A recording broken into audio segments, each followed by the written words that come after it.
Hello, good day everyone, and welcome to the webinar of Emerging Technologies for Smarter Supply Chain. Hello, how are you? I hope all of you are fine and in a healthy condition.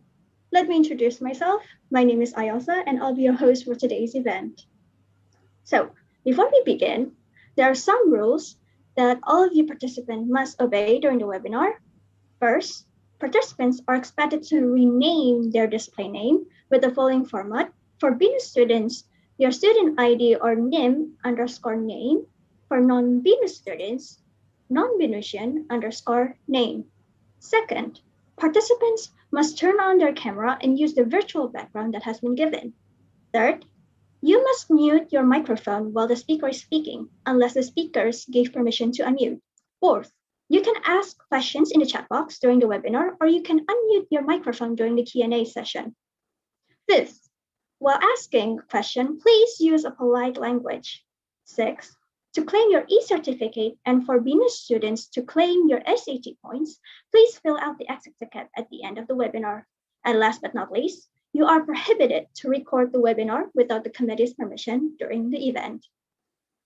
All right, before we go to the main event, I would like to inform you that this event is a collaboration event between IISE BINUS University and SmartBridge Company from India. For those who are unfamiliar with what is IISE, I'll give you a brief explanation of it. So IISE, short term from Institute of Industrial and Systems Engineers, is an association that provides leadership for application, education, training, research, and development of industrial and systems engineering. IISE itself is headquartered in Georgia, United States of America, and currently in Indonesia, there are two student chapters, which one is us, IISE BINUS University, and us, IISE BINUS University student chapter is the very first student chapter in Southeast Asia. All right, so I'm not alone here today. We have two guest speakers who are experts in both digital technologies and supply chain systems. Our first speaker is an experienced operations professional with the logistics and supply chain industry, and he has a strong grounding in engineering, process design, transformations, network planning, transportation optimization, and yield management. He is Mr. Sanjay Gandhi, Executive Director and Principal Consultant of Business Transformation Consultant, PVT Ltd. And our second speaker is an expert in Industry 4.0 technologies and work as a consultant for many companies in developing IoT and AI-based proof of concept for different business problems. He is Mr. Amarendra Khatkam, founder and CEO of SmartBridge and SmartInternz. Okay, guys, let's say hello to our guest speakers. Hello, Mr. Gandhi. Hello, Mr. Khatkam. Are you here with us? Hello, yes. Hi, good afternoon, everyone. Hello, how are you? Yeah, I'm fine. hello, Elsa. Good afternoon, everyone. Hello, Mr. Khatkam.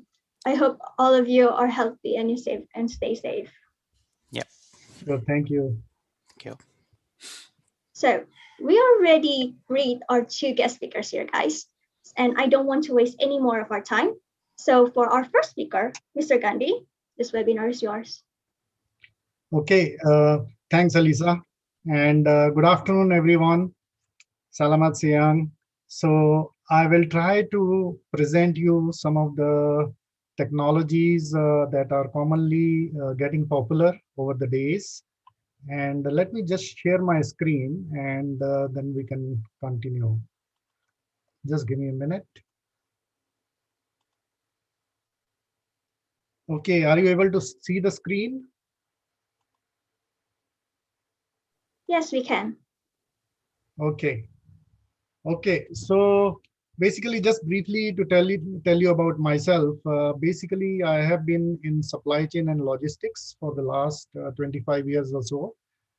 Prior to that, I have worked in manufacturing environments in a general manufacturing industry, as well as a automobile manufacturer in India. So I have been, as you mentioned, engineer by training. So I've gone through what most of you are doing in the courses these days, industrial engineering related topics and so on. And I also did my MBA, and then I joined this automobile company and was looking after the process improvement and basically addressing the productivity needs, eliminating the non-value adding activities, because over the period some of these buzzwords they get changed and so on, but essentially everybody is trying to make things faster, better, at a cheaper price. Essentially that's what it is all about. And it directly links with what we are seeing in today's world, that the focus has been how to be more responsive to the customer needs, how to service your customers better, and how to basically add value to the operations and create a win-win situation. So I'll talk about some of these points. So I moved to Singapore in about 95, have been with FedEx and DHL for about 20 years with two of them. So I was looking after planning and engineering for the region, followed by flight network planning, aviation planning for DHL, as well as the revenue management, which is the optimization of the yields on the flight on the network. So with that brief intro, I will start with my presentation. So essentially, when we talk about the smart technologies and basically a smarter supply chain, essentially what we are talking about is how do we address what is happening around us in the globe today. So there's a lot of disruption happening around us. So if you look carefully, the last year's COVID situation is the latest example of what kind of disruption has been caused by the external factors, but essentially there have been technology caused disruptions happening before that, much before that. And basically, it's not only what is happening in the world around us, but also what is happening on the technology front, because certain things which were not possible in the past are now possible. And basically, the businesses have to derive value from them. And everybody is trying to meet the customer expectations, rather exceed those expectations.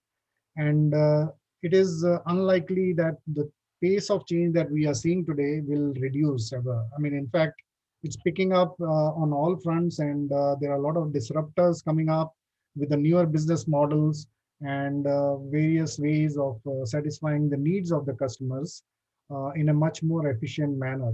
So if you look at the last line, I have tried to summarize it. Basically, what we are trying to achieve through these adoptions and implementations is to provide something which is more intelligent and which is sustainable over a period of time. It also basically helps towards the environment. So that's a very, very important point, because when we talk about technology, we miss out this aspect, that whatever we implement has to be sustainable, and it should be having a minimal impact on the environment to the extent possible, or we should look at how we can neutralize and cut down the impact on the environment. So that is being responsible. And of course, the resilience is the name of the game, because if you look at what has happened with COVID, it caught everybody by surprise in a way. So you have to have resilience in the supply chain, because disruptions will happen. These kind of forces or phenomena will exist. So how best we can actually gear up our processes, our systems, our ecosystem to mitigate these kind of issues and meet the requirements of the customers. So let me know if I'm going too fast, otherwise I will continue. Um, so basically, digital transformation, I mean, it follows something kind of, I mean, in a similar lines, because the digital disruptions also have been the cause which have expedited the need to do these transformations. And when we talk about digital transformation, it means different for different industries, because it's set of tools, technologies, methodologies, approaches, and some of them may be relevant in some more than others, and in some cases, some other technologies or subsets may be more relevant. So essentially, what we are trying to achieve through the digitalization in general is we are trying to basically automate the manual and repetitive tasks, which is where the industrial engineers are also focused on. I'm sure all of you are familiar with that. So all your work studies and looking at the time and motion and those kind of activities, those have been the traditional things on which these concepts have kind of got more amplified, and automation is now feasible in certain areas which were not feasible during my days or previous generation in a way. But essentially, what we are trying to do is to automate some of the tasks which are manual. We can call them non-value adding activities as well. So if you have looked at the Japanese methods and some of the technologies, Toyota method system, Toyota production system, you would know the different type of wastes and so on. So we are trying to also eliminate the waste related to uh, uh, some of these activities, which could be easily automated. And we are also trying to provide the information to various stakeholders or various users of the processes, so that they can take better decision, more timely decision, and they can actually take corrective actions, predict problems before they happen, and they are ready for any surprises. Essentially, that's what we are trying to do. And we are also trying to make sure everybody in the ecosystem or the various entities involved in the supply chain, they basically have the information, and they also get the information upfront, because these days you can't run any organization without collaboration.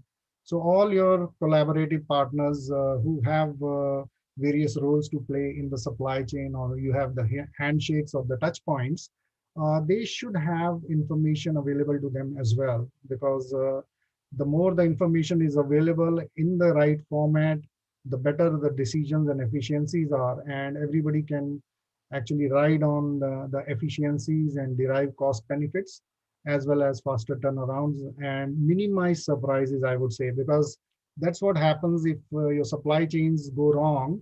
There are a lot of surprises which happen, could be related to delays of the shipments, could be related to the stockouts, inventories going haywire, either too little or too high, and those kind of things happen if you don't have these insights available.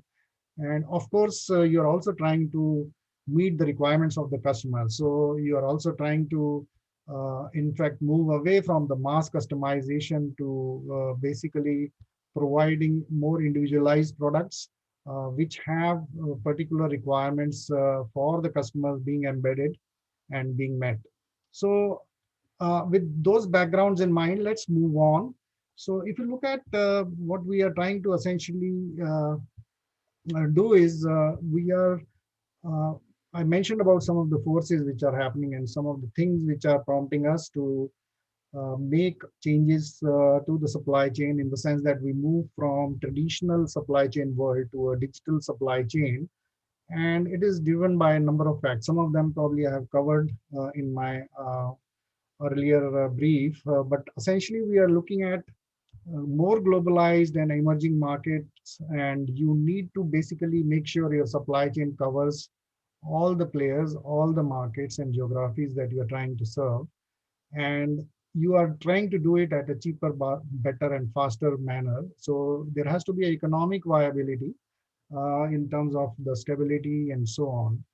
And we are also trying to please our customers, because the end game is meeting your customer demands and ensuring that they are loyal to you and they keep coming back for buying your products or getting your services and so on. So if you look at these various forces, these are the ones which are actually kind of influencing and shaping our supply chains, in not only influencing but also uh, basically trying to address some of the phenomena associated with that. You have variabilities as an inbuilt phenomena in any supply chain. So there are variations happening around in multiple areas.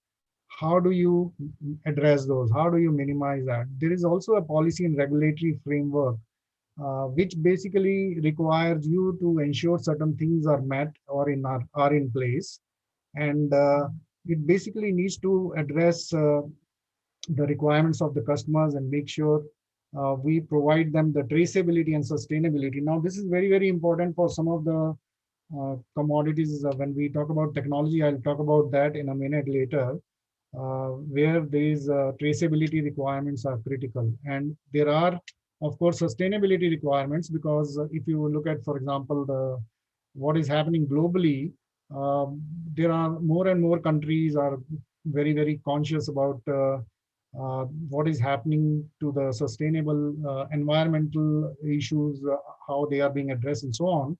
And everybody is trying to come out with ways and means to address those requirements and do their bit and do their part. So how do you manage those, and how do you incorporate those when you do a transformation of your supply chain? And of course, the resilience I talked about, so that the disruptive events impact is minimized. Otherwise, those things continue to basically haunt you in some way, and your supply chains become unstable, or you end up with backlogs in some areas, and so on. So currently, for COVID, for example, very interesting phenomena. So because there is no more belly space or passenger belly space, and only limited belly space, and primarily is the cargo capacity with the freighter aircrafts. So now that has caused very interesting phenomena in terms of the demand on other transportation means. And of course, the sea freights, the sea liners, sea containers, those kind of situations have come up because the capacity on those has not only changed for many of the lanes, because the trade is all about directionality. So that some of the lanes which were bi-directional and which were serving certain kind of commodities are now doing some other commodities, and things are shifting around. And basically that is causing a lot of interesting changes in the supply chain world. And you also have the products which have a very short life cycle, or which have criticality. For example, if you are shipping out the vaccines, it has to be moved quite fast, and it has to be made available in a much, much faster manner, right? So the complexity, the life cycle, some of these things are very, very critical. And of course, the needs and the requirements, because if you're talking of the PPE kits, for example, the gloves, the masks, the suits, and so on, all those things also have to be made available to the markets in the required time frame. And there are complexities because if you look at other products, there are different standards in different parts of the world. So Europe has certain standards, and there are different complexities there. And digitization basically is the one which is kind of helping the supply chain quite a lot to mitigate, address some of these issues. At the same time, do much more effective simulation or what if scenario analysis using certain tools and technologies. I'll talk about few of those in a minute. And of course, my colleague will try to elaborate on some of those in his session. I'll just try to give you a high level overview, and then we will try to build on that. So if you look at what is happening in today's world, basically we are seeing a shift from the traditional supply chain, which was more like a sequential thing. And you had basically from produce to the consumption point being planned in a sequential manner. So if you see on the left-hand side of the page of the slide, you will see that basically it is kind of a very, very linear approach towards fulfilling the requirements. And of course, it had its own issues, and I'm not saying it was bad or it is bad, because there are a lot of companies which are still using their traditional methods. But there are obvious shortcomings with the traditional supply chain, because if you look at the traditional supply chain, the information is the one of the biggest things where you see a lot of gaps in terms of the partners getting visibility to the information, in terms of the timeliness of the information, automated versus non-automated, and so on. So there are a lot of efficiency issues with the current supply chains, or the traditional supply chains, I would say rather. And of course, to mitigate some of the risk in the traditional supply chain, they had to build up inventories, and the cost of goods sold, and those things were always higher, because you had a different way of manufacturing, because you were doing a lot of batch manufacturing, and you basically had little customization. And of course, you had inventories at the wrong place. So some places you had much higher inventory, and some places very little inventory. So this is a classical problem which has been there. And for certain industries, it's okay, it's manageable, and it may not be that significant. It depends again from organization to organization. As I mentioned, the digital supply chain basically has different meaning for different industries. And some of them may need a combination or a hybrid, some parts to be digitalized and so on. But essentially, I'm trying to draw two extremes here on this slide, where the traditional method is more or less having a lot of issues, shortcomings. On the other hand, the digital supply chain, basically, since the ecosystem is very closely knit and connected, and right from the point of order to satisfying the customer needs, you basically have the integration of all the stakeholders or entities involved in terms of information flow, in terms of basically making sure that they have visibility to what is coming their way, or what is needed, and so on. So if you look at the Japanese analogy, let's say, if you look at the Kanban systems and so on, so many of them, or those systems, typically the concepts are quite similar, that you have visibility in a shop floor for the preceding operation and the next operation and so on. And you're trying to provide only the information, the quantity which is needed for manufacturing. So you have the push versus pull, those kind of things coming into play when you look at the newer technologies, where it's all driven by the customer demand or the requirement, which is the end result of the supply chain or the consumption point requirement. So if you look at this circle on the right hand side in a clockwise manner, so you are basically trying to produce and meet the customer requirement. But as you can see, all the entities involved are connected. So it could be connected through a digital supply chain system. I have put in control tower here, but typically that's what happens in bigger organizations.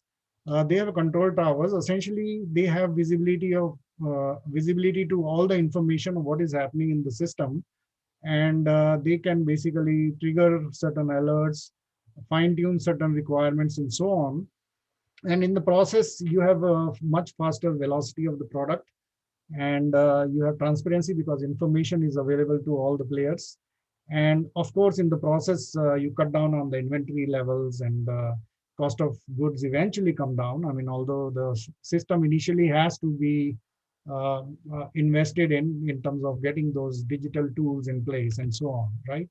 And of course, the traceability, trackability, and safety, all those things get addressed much better in this supply chain, because in this kind of method or in this kind of model, everybody has a visibility on what is going on, and there is accountability, traceability, and a record of the handoffs, right? So essentially, so this slide is more or less extension of the previous one.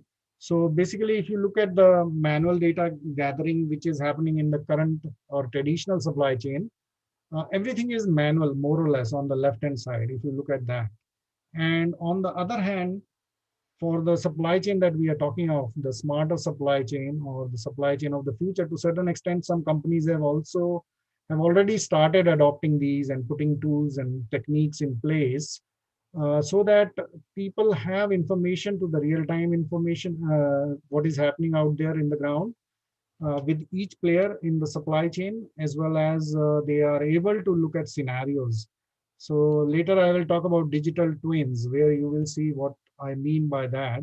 But the scenarios are better addressed through the digital supply chain, because essentially what you are looking at is not only meeting the current needs, but you are also able to look at scenarios and what ifs, that if certain things go wrong, what is the route you can take, or what are the fail-safe options. So you basically are looking at value maximization through all these means, by looking at scenarios, looking at what happens if I did it this way, or if I shipped from this plant, and so on. So you can simulate all those on a real-time basis. And when we talk about certain tools and technologies later, you will see that a lot of data is now easily available through our digitalized supply chains, whether this is coming from a sensor or equipment, or manually scanned information or automated information. Whichever way the information is coming to you, you are able to crunch that information in a much more effective manner in the current world, because the tools allow you to do that.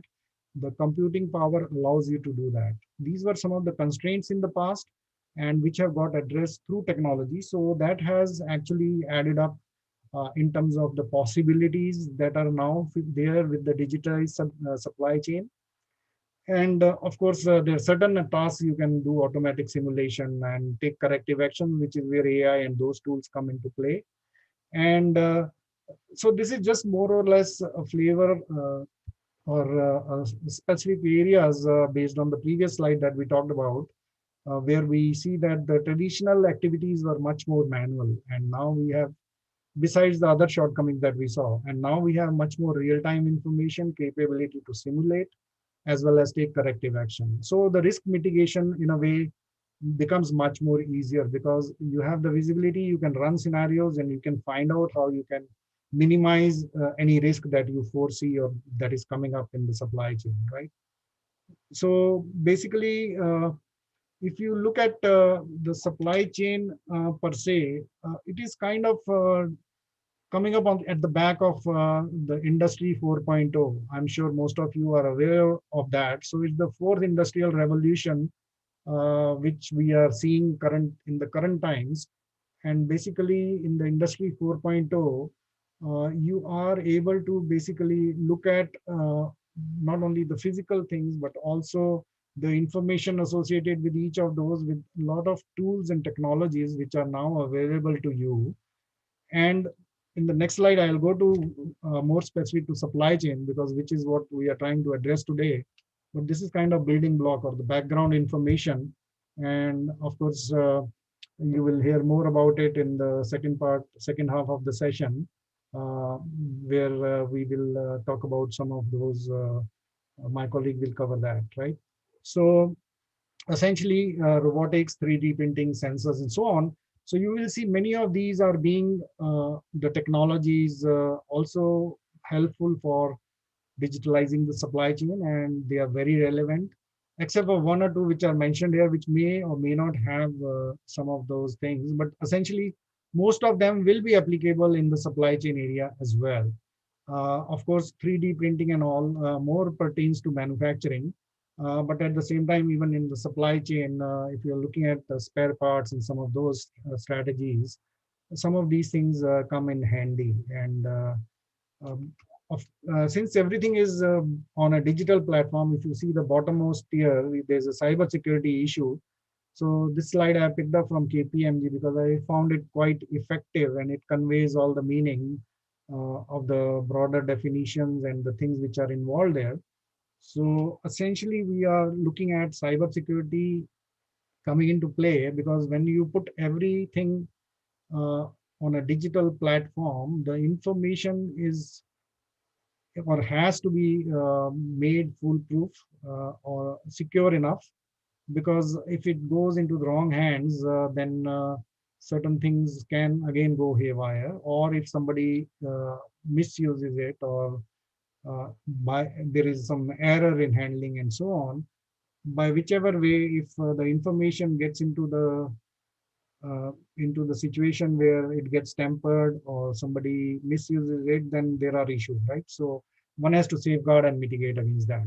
So essentially, let's talk about some of the technologies quickly. I will actually have few more slides on some of these. So there may be a bit of repetition, but essentially, let's start. I mean, this is again, from one of the consulting houses. I just picked up the techno. I mean, it's very standard actually, building on the previous slide itself. So essentially, we have IoT, blockchain. We have the digital twin, which I mentioned about. The IoTs is all about sensor networks. We have a lot of analytic capabilities now, and because of that, you can not only do prescriptive analytics or a descriptive analytics. Sorry, the descriptive is what is available to you through dashboards and so on, how things are going on and where you are moving from there and so on. More from the description of what has happened and how the things are. So whatever matrix you are following up or monitoring, basically it's giving you the information or track or a trend on those parameters. Whereas if you look at predictive and prescriptive, it is going one step ahead, where you are using a lot of historical information and in predictive, for example, and then you are building models around that using machine learning and then applying some of the artificial intelligence techniques on that and so on.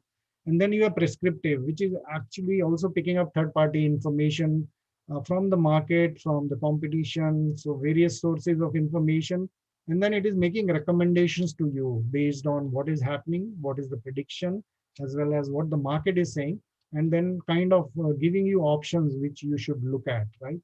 So essentially, those are the key technologies, and I will not go through some of these points in this slide. It's a bit crowded, but essentially, what we are saying is, when we are talking of supply chain automation or digitalization or digitization, essentially what we are looking at is various components of supply chain, um, how they can be more efficient, resilient, safe, and basically more integrated, and which is through automation in various buckets of supply chain, right? So we are looking at automating the warehouse, the material movement, where we are using the autonomous vehicles.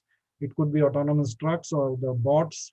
So you have those bots which are out there and which can basically be totally unmanned, and they can manage things based on how they are programmed. And you're also looking at port and terminal automation, which is again loading, unloading, transfer, and those kind of activities, monitoring of the assets and making sure the assets are available at the right time, at the right place. Looking at the last mile automation, I have some videos for some of these, which will make it slightly more easier for you to visualize what is happening out there, and some of you may have seen it, so my apologies if it is a duplication if you've already seen it. But just to give you a flavor of some of these technologies, I'll share those videos in a minute. And then you have the visibility of the supply chain. This is very, very critical, because the visibility tells you whether everything is going per the plan or whether something is going haywire or it's about to go haywire. Then you can fine tune that process, and basically you have a track and trace ability where you are able to monitor what is happening in the entire supply chain, where the things are at a particular point of time, and what are the risks happening at various stages, and accordingly you can take an action, right? So you can get information on when a particular container is, for example, likely to arrive. Let's say I am shipping out from Singapore to somewhere in Johannesburg, a container. So I can track it dynamically and I can get information on that. And if I see something is going wrong somewhere in the Middle East on the way and route, then I can plan something else to make sure it goes to the end destination on time. And you can give the expected time of arrival, or the ETA, which is mentioned over here, right? So basically the live ETAs or the expected times of arrival uh, tells you when the shipments are likely to arrive, and that is based on looking at the entire network, looking at the track and trace data, satellite images in some cases, for example, and the sensor based information, and basically all those things are aggregated and presented in a meaningful manner, and then certain decisions or rules are layered on it and so on. Then the most important part is digital twins, which is under point number 3 on supply chain network optimization. This is basically one of the most powerful areas, I would say. In the older days, we started with simulation. When I was doing my engineering and when I was with the automobile company, used to use some simulation packages and doing discrete event simulation and then accelerating the clock and seeing how the things will be at the end of 24 hours in maybe 5 minutes or 10 minutes time. So those simulation models have now become much more elaborate and much more integrated, and they can give you more details and more in-depth information on some of these things, right? So essentially, digital twin, we will talk about that in a minute. Maybe I will share the example which will be easier to comprehend. And essentially, we are trying to do the scenarios and trying to optimize that with the help of these tools. And of course, predicting the disruption and so on, which is part of the risk mitigation as well as resiliency of the supply chain. Okay. So this is more in details, some of the buckets. I'm not going to go through each and every point here, but we are looking at, for example, connected warehouses and connected transportation. So where we are able to get information on various operations, we are able to automate certain activities. So for example, if it is a connected transportation, then we can basically look at okay, one good example I would say in the connected transportation, if you look at point number 4 there, there's a real-time cold chain monitoring. So for example, currently we are shipping out these vaccines and some of them have to be shipped out with certain temperature settings requirement, right? So you have devices which are capturing the temperature, container level or a packet level and so on, and that information is available on a real-time basis to the stations down the line or all the stakeholders. So people can decide whether it requires a topping up of dry ice. And for example, if it is going with a dry ice, some vaccine is going with some dry ice and so on. So the next location knows whether the dry ice is running out or whether it needs to be topped up and so on. If there are those kind of decisions required to be made, those can be done quite easily. Likewise, connected warehouses, connecting warehousing. Oh, this one has a lot of activities involved because I will share some videos which will make it quite easy and to understand.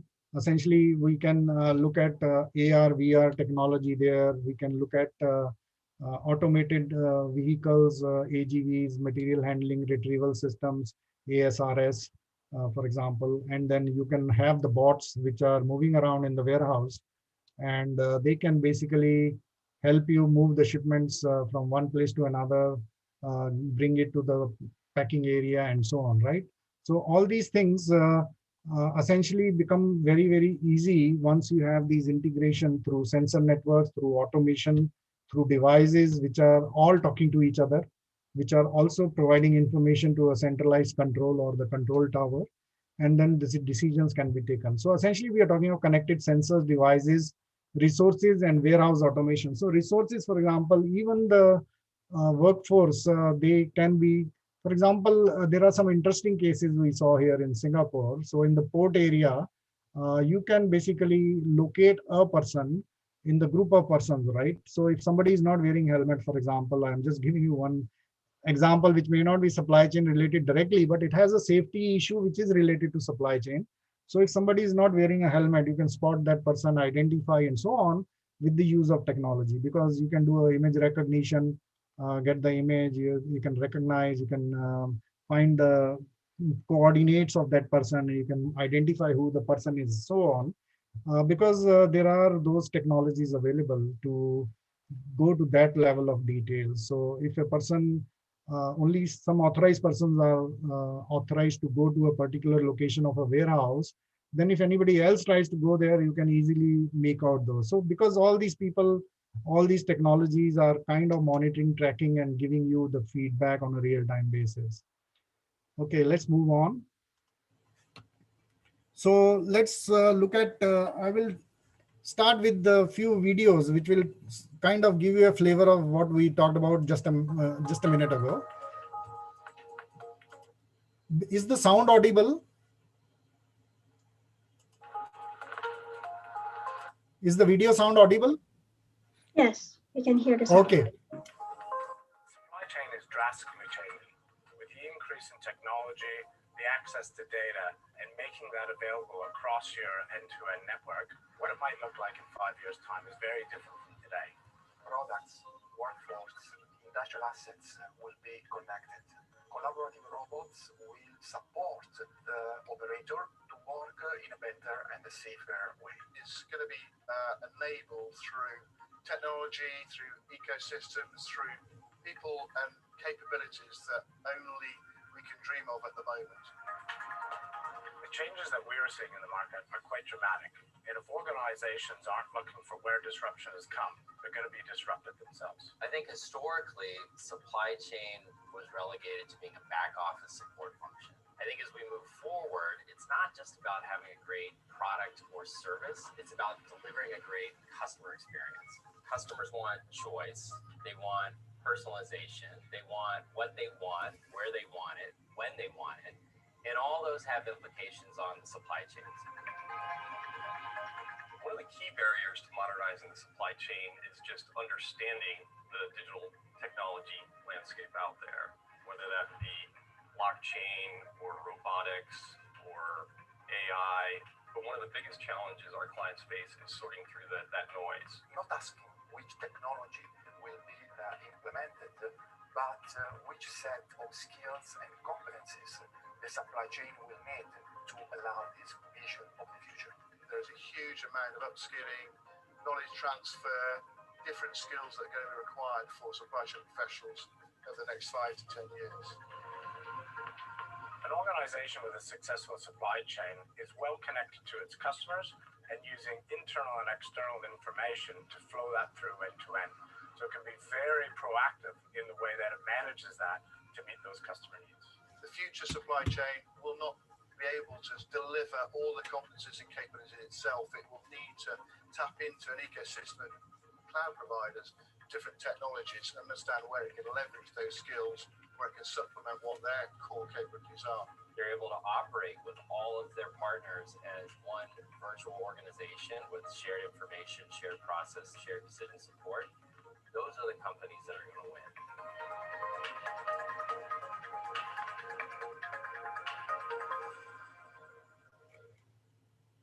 Okay, so in a way, kind of echoes some of the things that we discussed and talks about some of those technologies.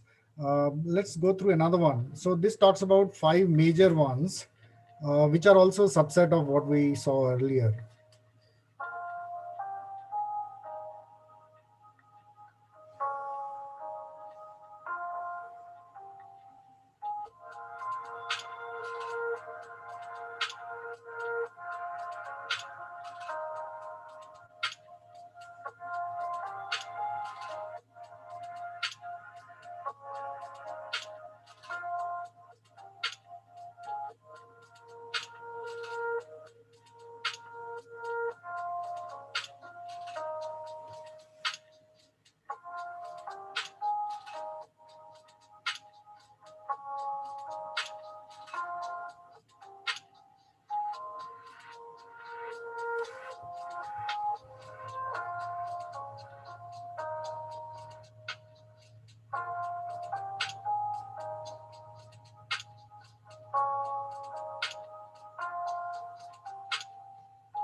Okay, so these are just at a high level giving you the views from various world leaders, consulting houses. There are quite a few others who have very similar inputs on the technology. So essentially, we are talking of Internet of Things. We are talking of blockchain, AI, machine learning, analytics, and we are talking of autonomous vehicles and drones and so on. So I had opportunity to work with some of the startups in some of these spaces, and very, very interesting phenomena over there. And let me just share something more specific, closer to the home. For example, this was just announced last week. So in Singapore, in one of the areas, they are piloting that. It's a robot for grocery delivery. Let's just quickly have a look at that. Autonomous robots are now helping to deliver online shopping and groceries in Singapore. About 700 households in Punggol can get these sent straight to their lift lobbies as part of a one-year trial. It's part of the country's efforts to go digital and bring innovation right into the neighborhood. Gwenetio takes a close look. Carrying groceries back home can be quite a chore, but these robots have been lending a hand to some residents in Punggol as part of a trial. All they need to do is book a half-hour time slot for the goods to be delivered right to their blocks. One resident who's tried it out says it saves much time. My muscle strength is not that good, it's quite weak. So usually I cannot buy all the heavy stuff all together. Means that I may have to make a few rounds of purchase. So with this robot, then I can just select all the things all in one, the one I need, and then put it there and deliver to me. At least when I come down here, I don't have to walk so far away to collect my groceries, my purchases. These autonomous robots come with weatherproof compartments and move around with the help of cutting-edge sensors. To ensure public safety, this robot is moving at a walking speed of only 5 kilometers per hour. And if you go in front of it, it will stop and start to avoid you. But for the purposes of this trial, it's also accompanied by a safety officer. The robots will also deliver things bought on e-commerce platforms, which are sent to dispatch hubs. One logistics firm says that means customers can be guaranteed delivery as quickly as 30 minutes. The dispatch hub is within about half a kilometer. So because the shipment is moving closer to the customer, there's a lot of flexibility that we can work with the customer or the consumer, so they can choose timing and then we can deliver. This will help us improve the success rate. Right now, the two robots serve only 7 waterway woodcrest heat blocks.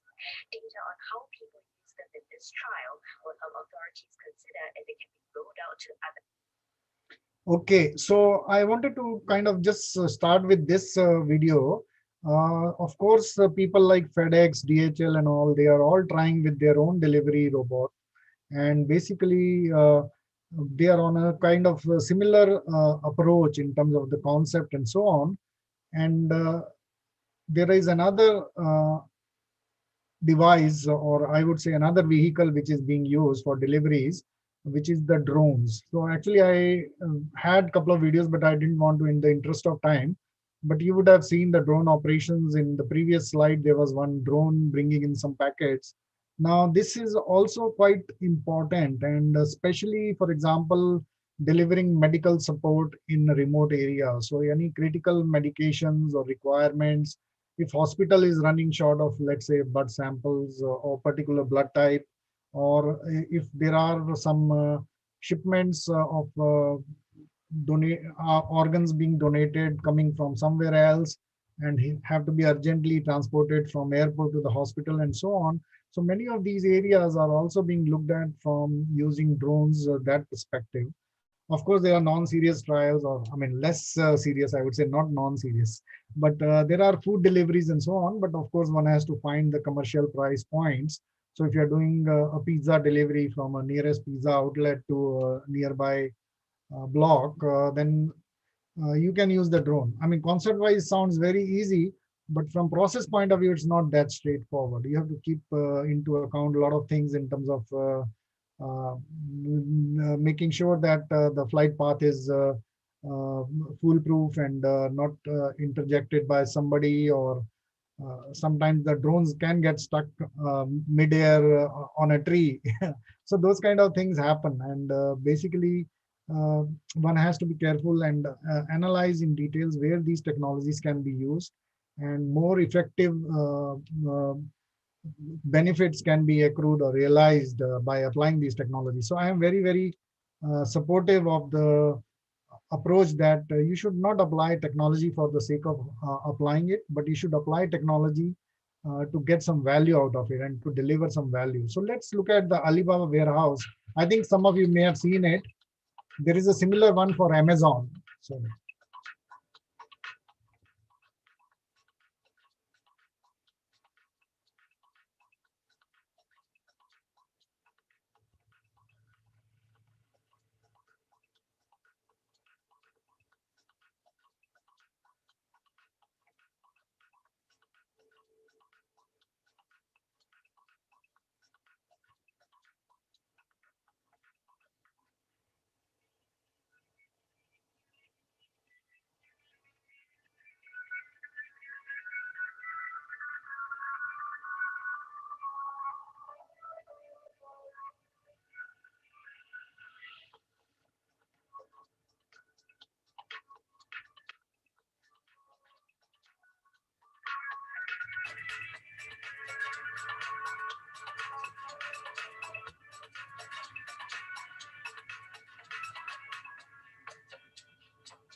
So there is a similar one actually at a much more higher scale being used at some of the Amazon warehouses, and they have also got additional automations in some of the warehouses, including proper use of the robots. So they have for pick, place, shipment, applying labels, and some of those activities are also automated to the next level. Of course, one has to see the context, the volume, the economic feasibility before jumping into any of those technologies. But the idea is these technologies are real and they are being adopted by many of the corporates.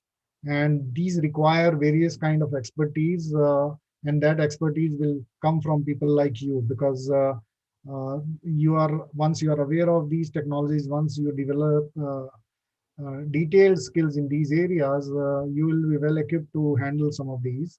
And in today's world, one has to continuously keep learning and upgrading oneself. So with that, I will go to blockchain quickly. I mean, I have one more video and that will be the last one. Food, from its origins to our plate, is all about transformation. Food is constantly changing, and everything that we do to it makes that change accelerate.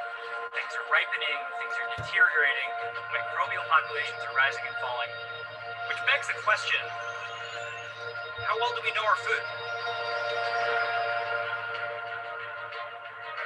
With everything available at our fingertips, consumers want to know where their product's coming from. Where it originated from, how was it produced, if it's organic, is it sustainably grown? The consumer expects to be able to trust their food. It's what we build our company on. It's how we thrive in the industry.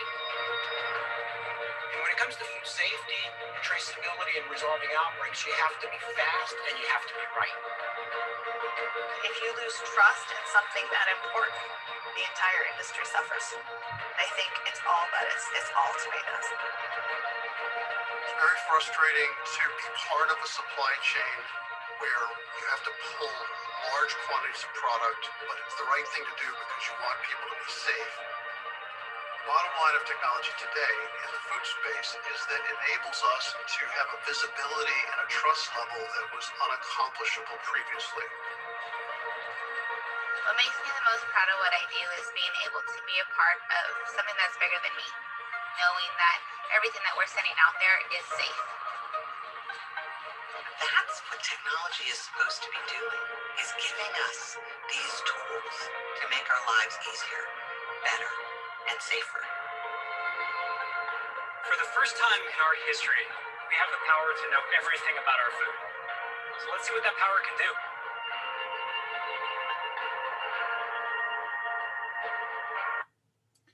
Okay, so this one was IBM Food Trust. Basically, this is related to tracing your food supplies. and very relevant for this blockchain technology is very relevant for making sure you are able to track and trace, and you are able to basically find out where the shipments are. If you think there has been some problem with certain shipment, then you exactly know where it is and how to address that. It is used for some expensive products monitoring as well, like wines and arts and things like that as well.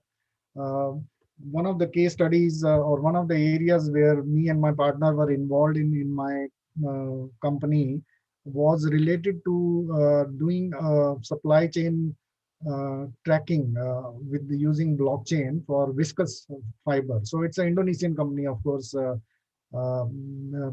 Probably some of you would know it's one of the largest paper and pulp and into rayon and some of the viscous fabric. So basically it was to trace the origin of that viscous right from the tree level all the way down to the supply of the threads to the destination. So that basically was implemented, and it was to make sure that customers were able to look at the origin of that, and they were able to look at the sustainability, carbon footprint, and a lot of other associated data and information on that. And the last one I would like to talk about is the digital twin. As I mentioned, whatever is happening in the physical world, one can simulate, visualize with the information from sensors and the field on a screen, and basically create a digital twin in a way of your physical processes, assets, and movements which are out there. And then you can run simulation scenarios on that and so on.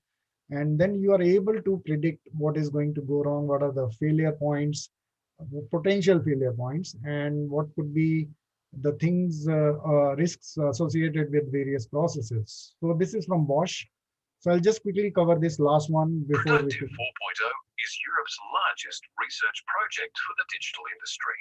Over 100 companies contribute their knowledge to create a framework to revolutionize the way our industry communicates and collaborates, and builds digital cooperation among different industrial domains. This project will develop new and revolutionary solutions for smart communication and virtual production in entire supply chains. Due to accelerated product life cycles, Bosch must be able to respond flexibly and dynamically to changing market requirements in a highly utilized value chain.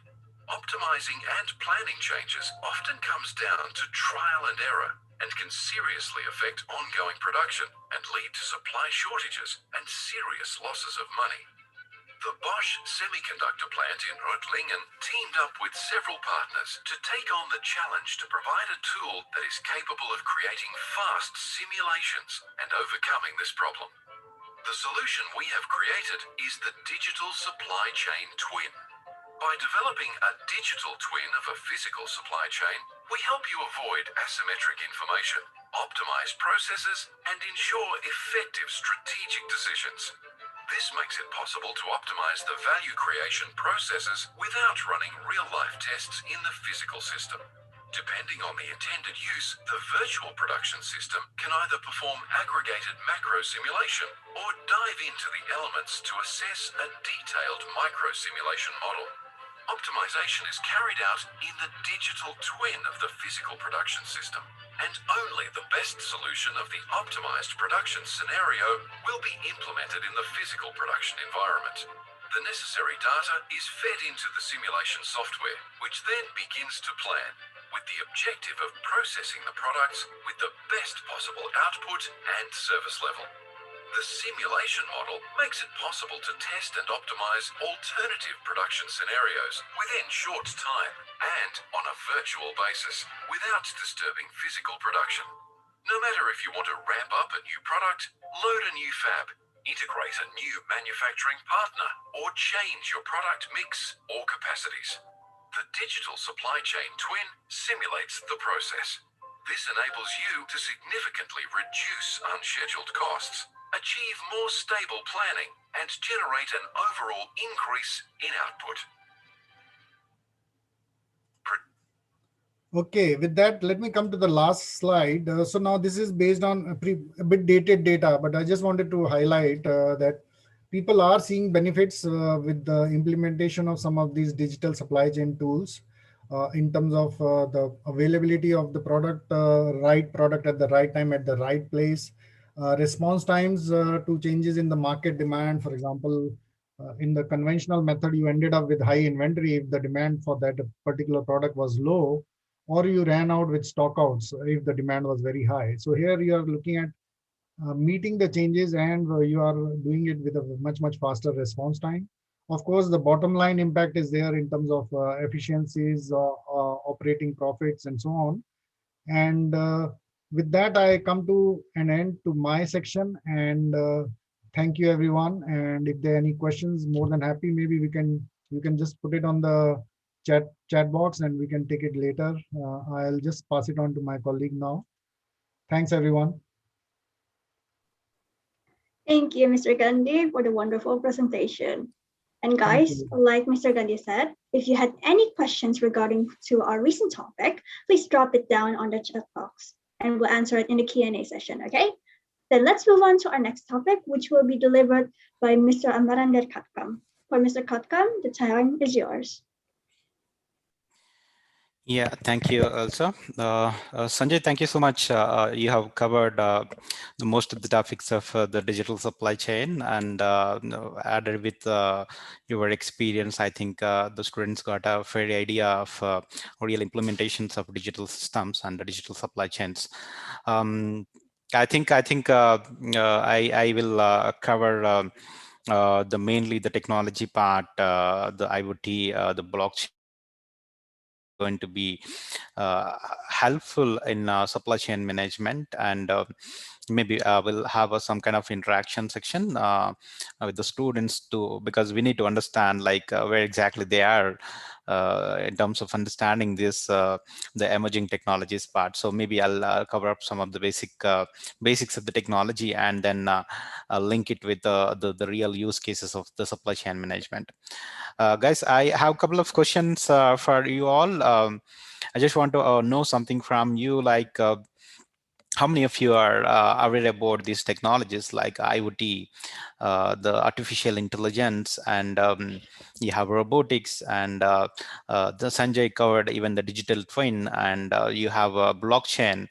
So do you have any the basic understanding of these technologies so far through your academia? If you know these technologies, just say yes in the chat, or if you are very new to these technologies, you can just mention no.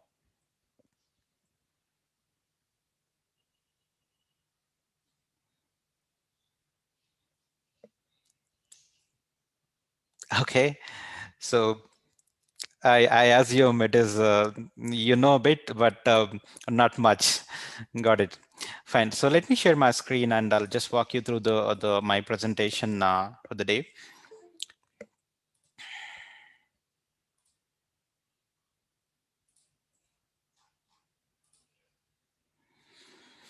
So can you see my screen?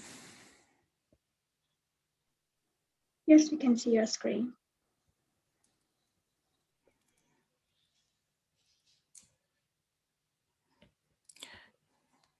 Is it visible now? Yes. Yes. Okay, thank you. So I'll be covering a bit more on the smarter supply chains. The Sanjay has broadly covered the digital technologies part, and how the supply chain, the traditional supply chains are moving towards the smart supply chains with the help of the digital technologies. I think this is already covered by Sanjay.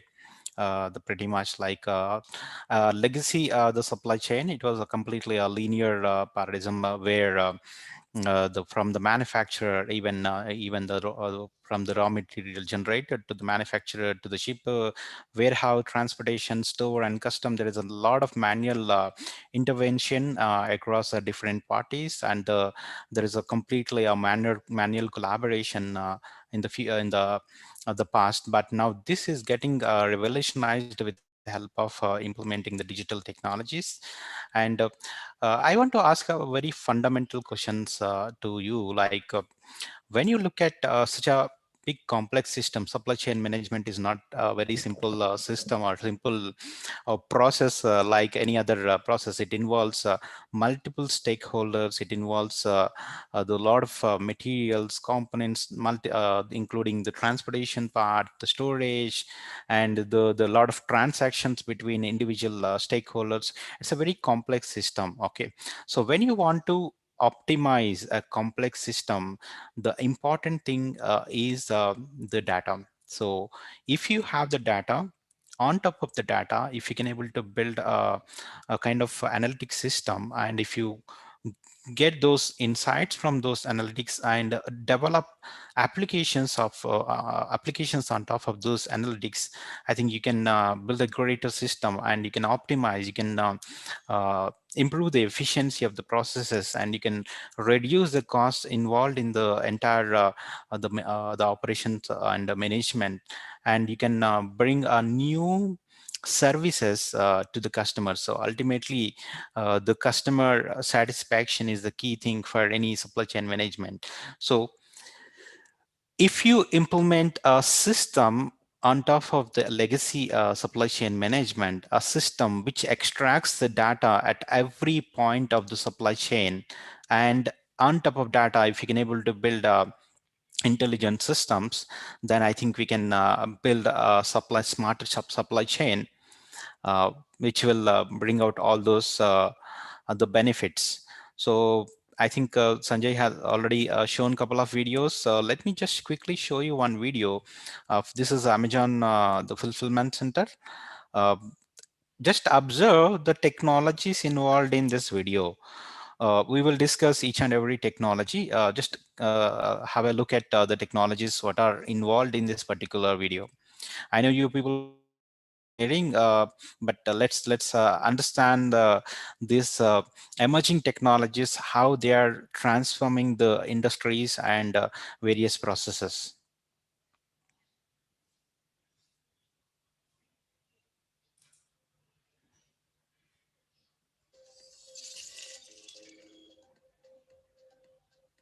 Amazon is the world's biggest retailer, and its CEO, Jeff Bezos, is the world's Is it audible, the audio? richest man, for one very good reason. Yes, you can hear the audio. Better than anyone else ever at giving people what they want quickly. Amazon acquired its undisputed status as the heavyweight champion of the retail universe thanks largely to its lightning-fast delivery times. The astonishing feat of ferrying hundreds of millions of items, from guitar strings to saucepans to car parts, directly to your door inside 24 hours is nothing short of a modern logistical miracle. So how does Amazon do it? A super smart army of slave robots, for one. Ingenious, if occasionally unscrupulous, management practices are part of the answer too. And the modern-day voodoo of deep learning AI, all of which are made flesh in the most advanced stock rooms the world has ever seen. So join us today as we button up our high-vis jacket and journey inside Amazon's smart warehouses. In the year to September 2020, with the global economy in the teeth of coronavirus and the bleakest employment outlook in history, Amazon reported global revenues of little under $350 billion. That's roughly double what it earned in 2017, by the way, only 3 short years earlier. Not bad for a company which only started trading in 1994. Amazon has built its empire on a platform of sheer, unbeatable convenience for the end user. You, the customer, need a product. So you open the app or have a quiet word with Alexa, and next day, hey presto, it's sitting on your doorstep. Moving products from A to B quickly is not easy. Compared with other modern technology giants which barely need to exist in the real world, think of Netflix, Google, or Facebook, Amazon needs to shift an astonishingly vast amount of sheer bulk safely, precisely, and quickly, all day, every day. So how does it do it? Last year, a senior Amazon executive described Amazon's warehouses, rather poetically, as a symphony of humans and machines working together. How does this symphony actually work? Let's take it from the top. Before you've even logged onto its website, Amazon has a fairly good idea of what you're going to buy. This is all down to the semi-occult 21st century abracadabra that is deep learning AI, which Amazon has been leveraging to incredible effect since around 2015. Put simply, an algorithm makes some assumptions about you based on your age, location, socioeconomic background, and purchase history.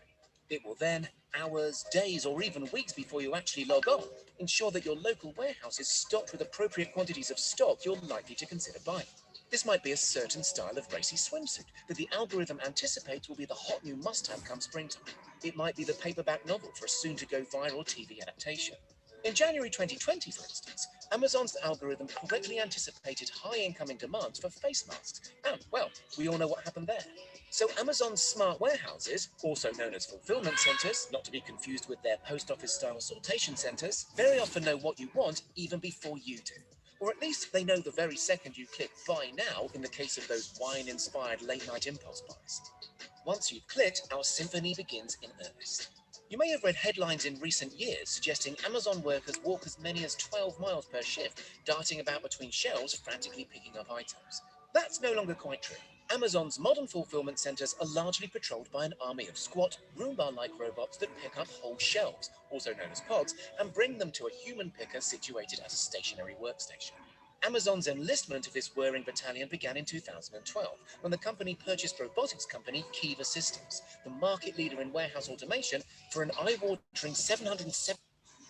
I'll just all halt here. I just want to hear from you all, like, what are the technologies you have heard in the 3 minutes video? Can you put something in chat? Guess make it a bit interactive so that I can understand what exactly you are listening to. Artificial intelligence. So they mentioned about technology called deep learning. Yeah, augmented reality, robots, basically the robotics. Got it. So they also shown the drones for delivery. And they mentioned like humans and machines are working, which integrate the human activities with the machine's activity. Okay, so we should have an intelligent system which integrates both the people together. Then, yeah, good. So these are the main technologies which can make this fulfillment, the warehouse, basically the center, completely automated, where you have millions of orders are fulfilled within no time. And the best part of this technology is like Amazon can predict the orders. So they have a patented technology for predicting shopping, predicting the shipping point.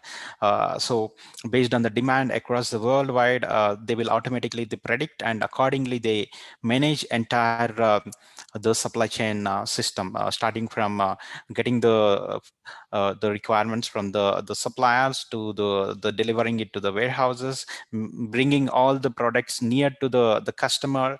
So entire background system is driven by the digital technologies, and it is not like a complete reactive system. It's a completely prediction based system. Okay, so yeah, so this is like Amazon is the best example for implementing the digital technologies in supply chain management. They could able to achieve the billions of revenues only because of this the robust and the intelligent system. Sorry. Once you've clicked, our symphony begins in earnest. You may have read headlines in recent years.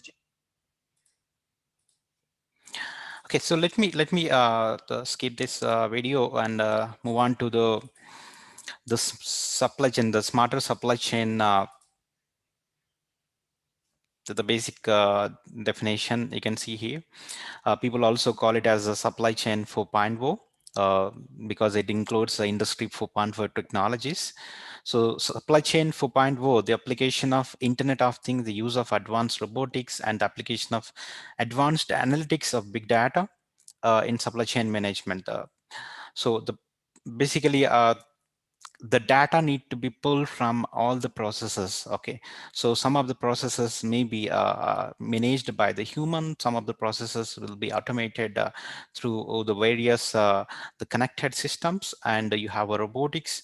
So we have to pull the data from the processes, and that data need to be sent to the analytics system, okay, where you can consider it as an advanced a big data analytics system, where it brings insights, and those insights again um, sent back in the form of actions to the system. Whenever you have a connected, controllable, manageable system, then only it is possible. So in supply chain 4.0, the companies will be working towards building a completely collaborative connected system, so that the entire processes can be automated to achieve the objective.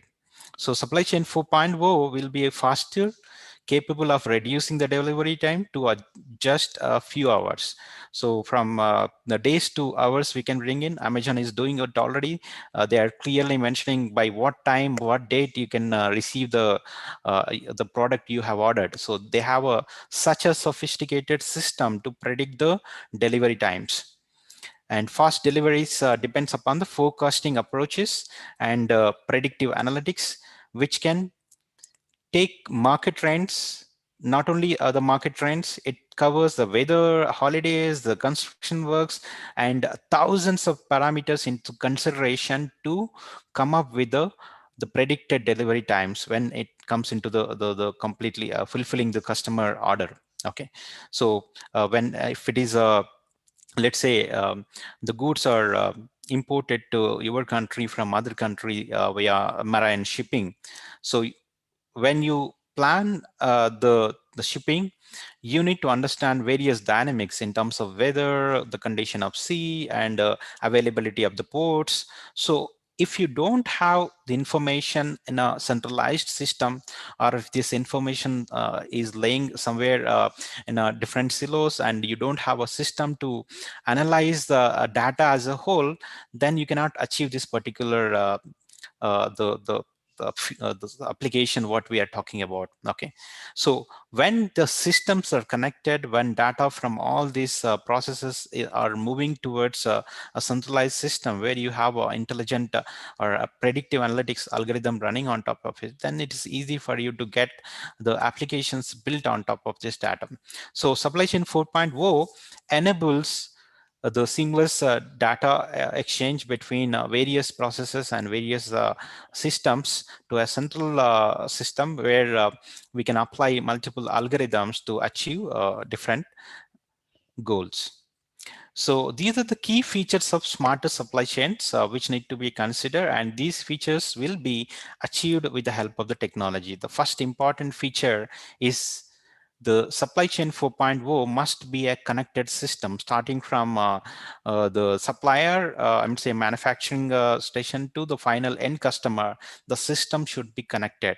So this is possible only when you have a IoT in place, and IoT and every stage of your supply chain, you have software systems. Nowadays people are using enterprise resource planning tools and supply chain management tools, but that is not enough. During the transit, when you're handing over the materials, when you are storing it, everything must be recorded. So that's possible only when it is automated with the help of Internet of Things. So Internet of Things plays a key role in extracting the information from the entire supply chain process. Okay, so not only the information from the supply chain, we should also get information from external systems. Maybe it is the transportation, government transportation systems, or data from other third-party vendors, data from like the climatic conditions, and the data from various other the processes which will affect the entire supply chain cycle, right? So we need to have a sophisticated connected system to achieve the goal of smarter supply chains. So that's why IoT play a key role here in the form of like extracting the information from different the I would say different stages of the supply chain management. Then the collaborative system. It should be a collaborative the system. Then only we can achieve this process. The improving collaboration with suppliers increasingly means the use of cloud-based commerce networks to enable multi-enterprise collaboration and engagement.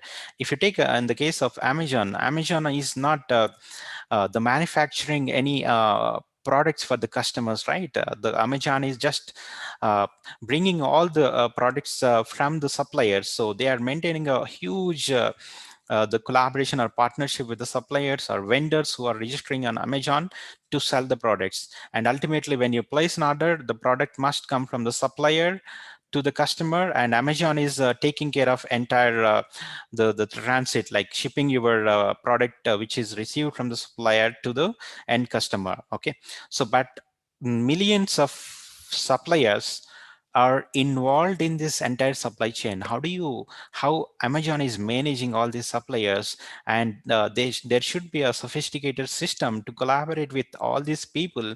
Then only it is possible to achieve that the predicted delivery times, right? So that's why the collaboration is the one of the key feature of smarter supply chains.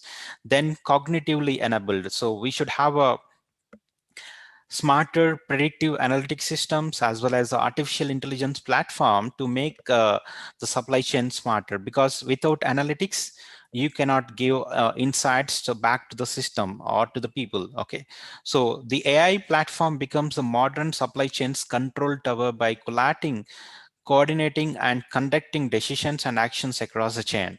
So the modern supply chain control tower includes sophisticated predictive analytics algorithms with visualization dashboards and a system which generate actions to the users and actions to the machines, and the direct control actions to take care of the processes. So that's why the smarter supply chain must be cognitively enabled with the implementation of artificial intelligence algorithms, not only at the control center level.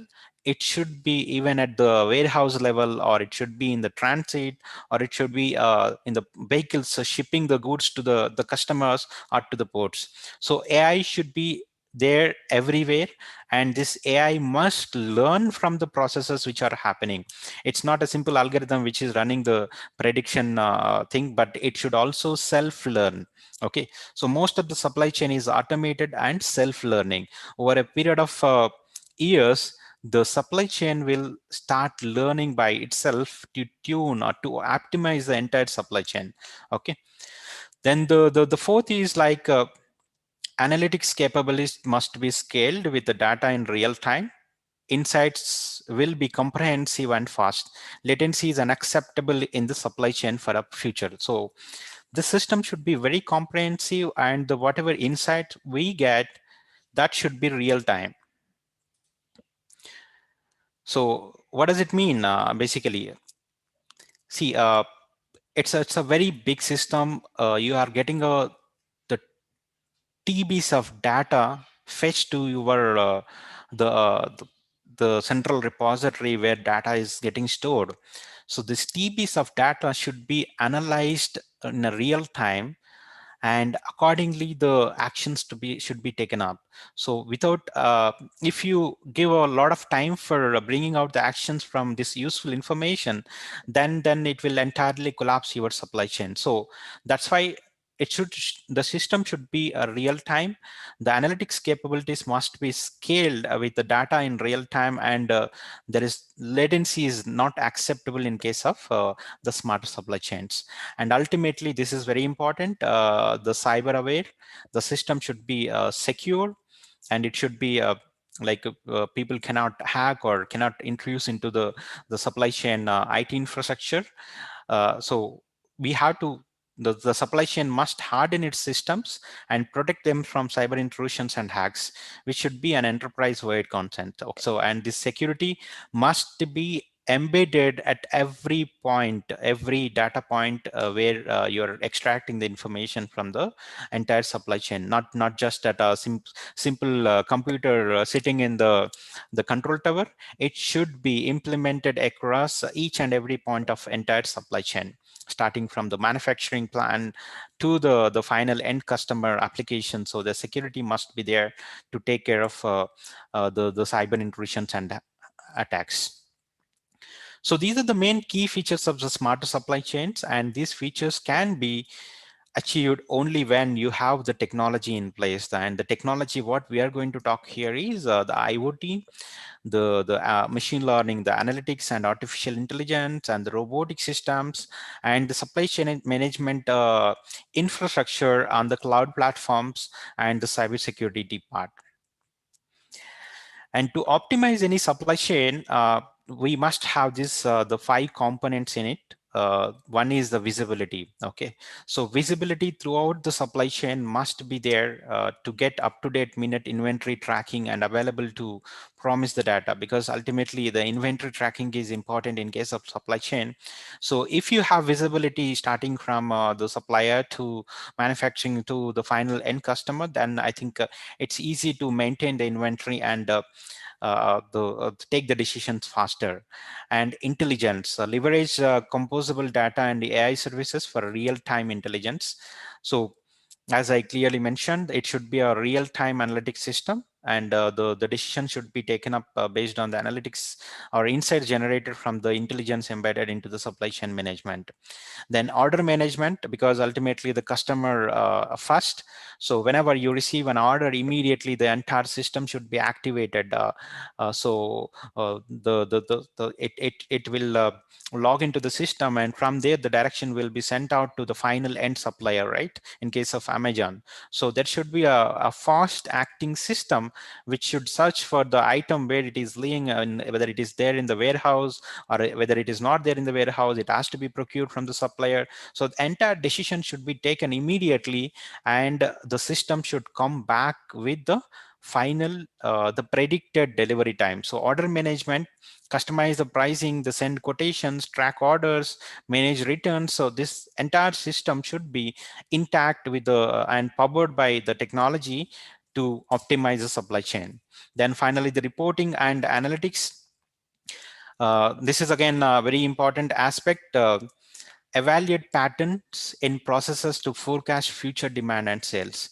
So without the prediction, supply chain cannot get the returns. So Amazon, they spend a lot of time and money in predicting the customer behavior, customer purchasing patterns. They spend a lot of money in implementing predictive algorithms to find the customer purchase patterns geographically based on multiple parameters, not just the customer paying capability, the geography or country.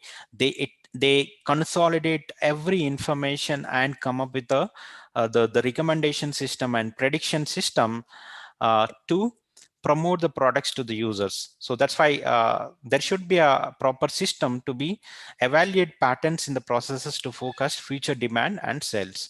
Based on future demand and sales only, we will direct the suppliers, we will maintain the inventory in the stores, we will come up with the planning, the supply chain planning and everything, right? So this is very important aspect in case of supply chain optimization. Then ultimately the inventory tracking, this is in legacy systems. This is one of the main problem, because people don't get a complete picture of the inventory laying across a global location. So if you have a great system in implemented, then it is easy for inventory tracking, know exactly where inventory across the supply chain. Okay, and accordingly plan the distribution plan. Whenever you receive an order, if the inventory is laying near to the customer location, and if the delivery happens from the nearby location, so company can save a lot in the delivering particular product, right? So if you have a complete picture of inventory laying across warehouses or inventory laying with suppliers, then it's easy to plan the delivery of the product to the customer. Okay, so inventory tracking is another important component to be considered to make your supply chain very optimized. Yeah, let's talk about the technology now. I think you understood the main features of the smarter supply chain. Then how to optimize, what is the optimization requirements for the supply chain. then we will get into the technology.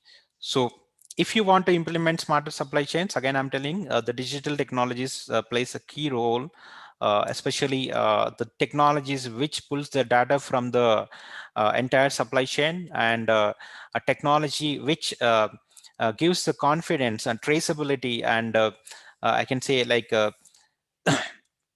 the contracts which are signed with the multiple players involved in the supply chain. If that has a proper system, it is easy to you can save a lot of time, and the technology which analyzes the patterns, which analyzes the data and bring out the predictive analytics to forecast the demands, sales, and the delivery times, then with these technologies we can build smarter supply chain. And these technologies are again IoT, robotics, blockchain, and artificial intelligence, or machine learning applications. So let's talk about IoT, Internet of Things. So what exactly is Internet of Things? I think you maybe you must have heard about Internet of Things technology, and you're already using your certain devices to in your hand, maybe in the form of your Fitbit health bands, and smart home technology, and multiple technology. Consumer IoT is already in the market, and people must have seen the smart applications already. But when it comes to the industrial IoT, and the main application for industrial IoT is asset management, asset tracking, and the extracting the useful insights from the industrial processes to implement analytics on top of it. Okay, so in case of supply chains, Internet of Things, which extract the information from the sensors, the devices, and the processes. This the main applications of IoT here just mentioned here. These are very few, but there are many applications where IoT can be applied in smarter supply chains. The first important application is the real-time tracking of the goods delivered in via your supply chain, and that is very much important to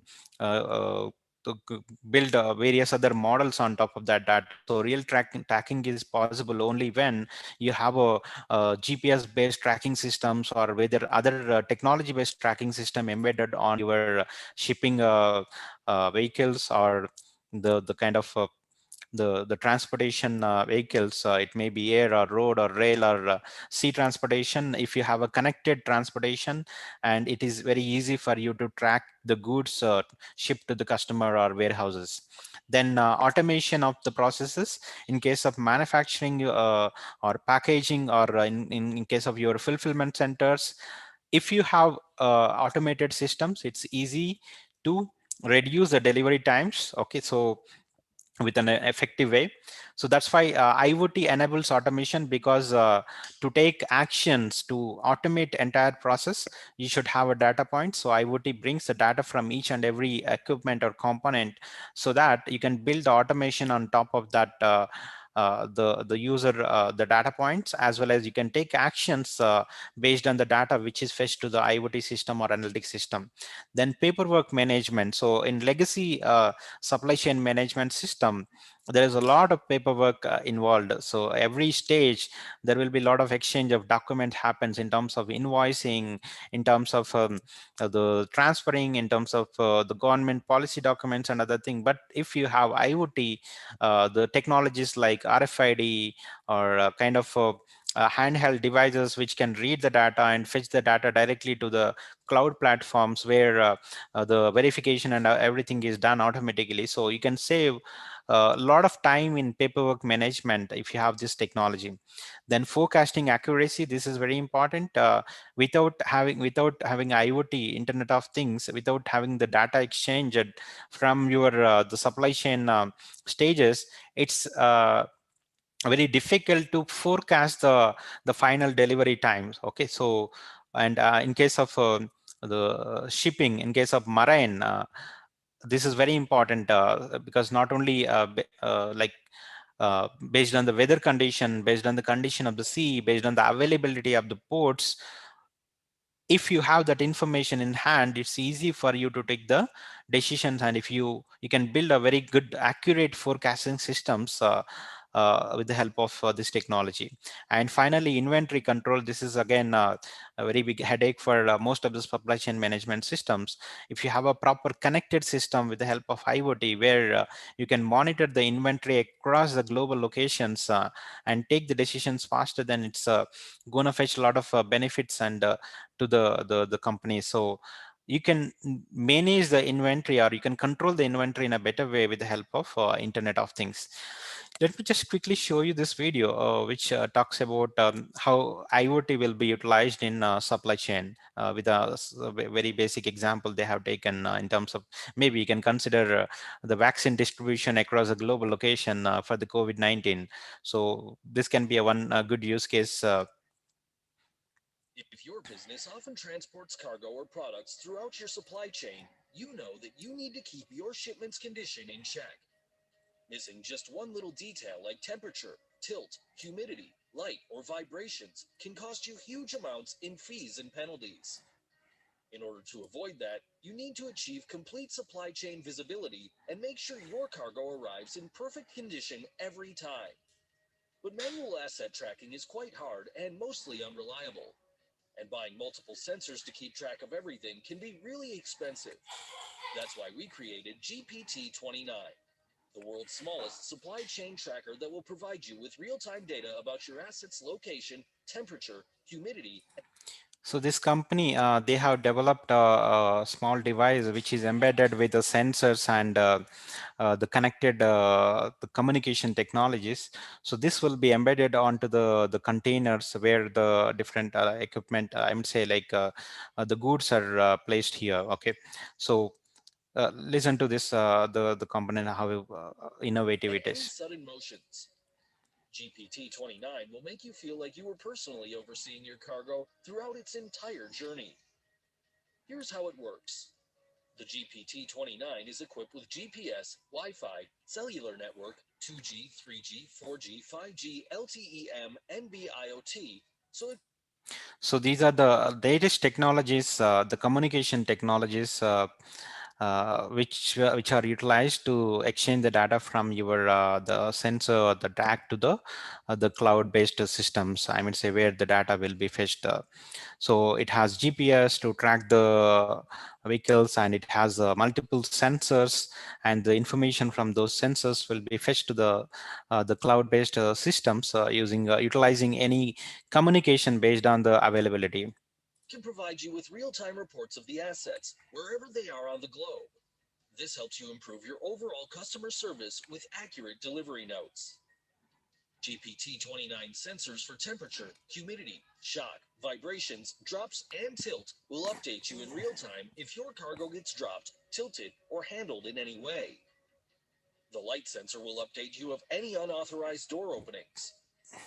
And our location feature will update you on your shipment's exact geolocation and the estimated time of arrival.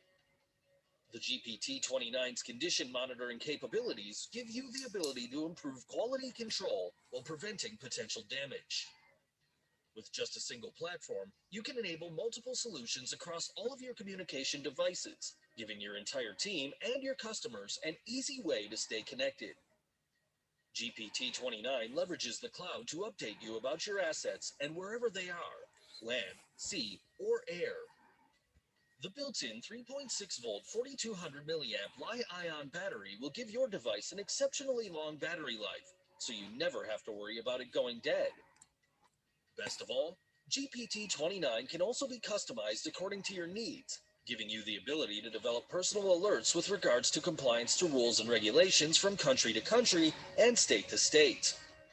Just let us know what sensors you need, and we'll assemble your customized device or devices for you. Yeah, can you imagine with the help of a simple sensor tag enabled with the communication and connected to the cloud, will make a collaborative system. Okay, the people involved or processes involved in entire supply chain are connected now. Customer can find the estimated time of arrival. He can see whether the good is delivered with the proper condition or not. In case of vaccines, if you take, we have to deliver the vaccines with the proper, by maintaining the temperature and other conditions. So with this, I can monitor whether my good is delivered in a proper way or not. Okay. So likewise, small connected devices can bring a lot of advantages. So ultimately, what is uh, delivering the value here, the data exchange from the system to the cloud-based system, where you have implemented business logics to monetize the data. Okay, so data is a value here. Okay, so that's why IoT is it is implemented across multiple business domains nowadays, and the supply chain is one of the key domain where a lot of IoT applications are there. Will be sent to the cloud. Yes, some of the IoT applications, of course, Amazon is one of the best example for the IoT applications, and especially in the warehouses, in shipping, and everywhere they have a lot of implementation of Internet of Things. Let's say the company acquired connected robots for warehouse management. And they also have automated technology to identify products by scanning the QR codes on the parcel. By implementing IoT in warehouse, Amazon uses a human workforce more productively. So once you have a data in hand, I think taking a decisions is very fast. So people no need to assume anything. So everything is in hand in the form of the visualizations and in the form of action. So it's easy for taking decisions to complete the activities involved in your supply chain. So likewise, Volvo, the company, is using a connected cloud-based system to monitor the shipment of a car parts from different countries. So based on the shipment, the time of arrival, Volvo plans the manufacturing cycle and the complete throughput of the whole manufacturing setup. So Volvo uses Internet of Things to track vehicle delivery to the corporation's international suppliers. Ultimately, you have to give the delivery times, right? The delivery times depends upon the shipping times or manufacturing time of entire car, right? Shipping time of products from various suppliers, different countries, and assemble everything and ship it to the end customer, right, or supplier. So they can able to estimate these timings only when they have a exact accurate information, and this information is possible only when you have connected systems which exchange the data from the processes. That is nothing but your IoT. So Nissan, again the car manufacturer, released on IoT automation to connect various industrial plants. The company has implemented intelligent warehouse management systems at its factory in Sutherland. So like many companies have implemented IoT-based system. I'll show you one of the implementation by IBM for the port of Cartagena. You know about the port, right? If you take a port, seaport, there will be thousands of containers laying there, and hundreds of ships coming to the port within no time. So you have to manage the entire system in a proper way to take care of all this transportation and shipping. So, and every a minute delay in shipping will bring a lot of losses to the either supplier or end customer, right? So to take care of those things, I think Port of Cartagena, they have implemented connected systems. IBM has given them a solution to monitor the entire port using the connected systems. Port of Cartagena in Colombia can never stop. It's the fourth busiest port in the Americas and handles 40 million tons of cargo per year. And because of the Panama Canal, the port is open to ships carrying up to 14,000 containers. To meet that demand, it operates 24/7. So if just one piece of equipment fails, it results in costly downtime and delays. Which is why the port is tapping into advanced edge analytics made possible by IBM and Cisco. Fueling the IBM Watson IoT platform with real-time data gained, the Port of Cartagena can forecast equipment failures and stay steps ahead of degradation. Cloud-based analytics provides ground-level insight into the current and future health of every single asset. The port's 50-plus cranes, 180-plus trucks, its tire gantries, and numerous vital components keep working, and the Port of Cartagena stays on schedule.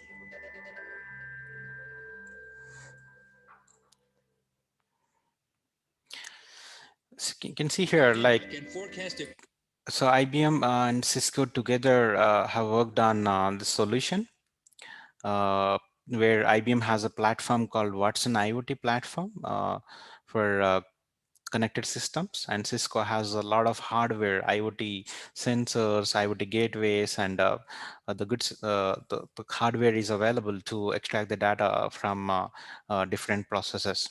So IBM and Cisco together have implemented this particular solution. The one of the important the application of IoT, I can say IoT enables this application that is nothing but predictive failures. Okay, so in case of manufacturing setup, if any equipment fails, the entire manufacturing line will be shut down, right? If that manufacturing line is shut down for 1 hour to take up the maintenance, that 1 hour will bring a lot of loss to the manufacturing plant.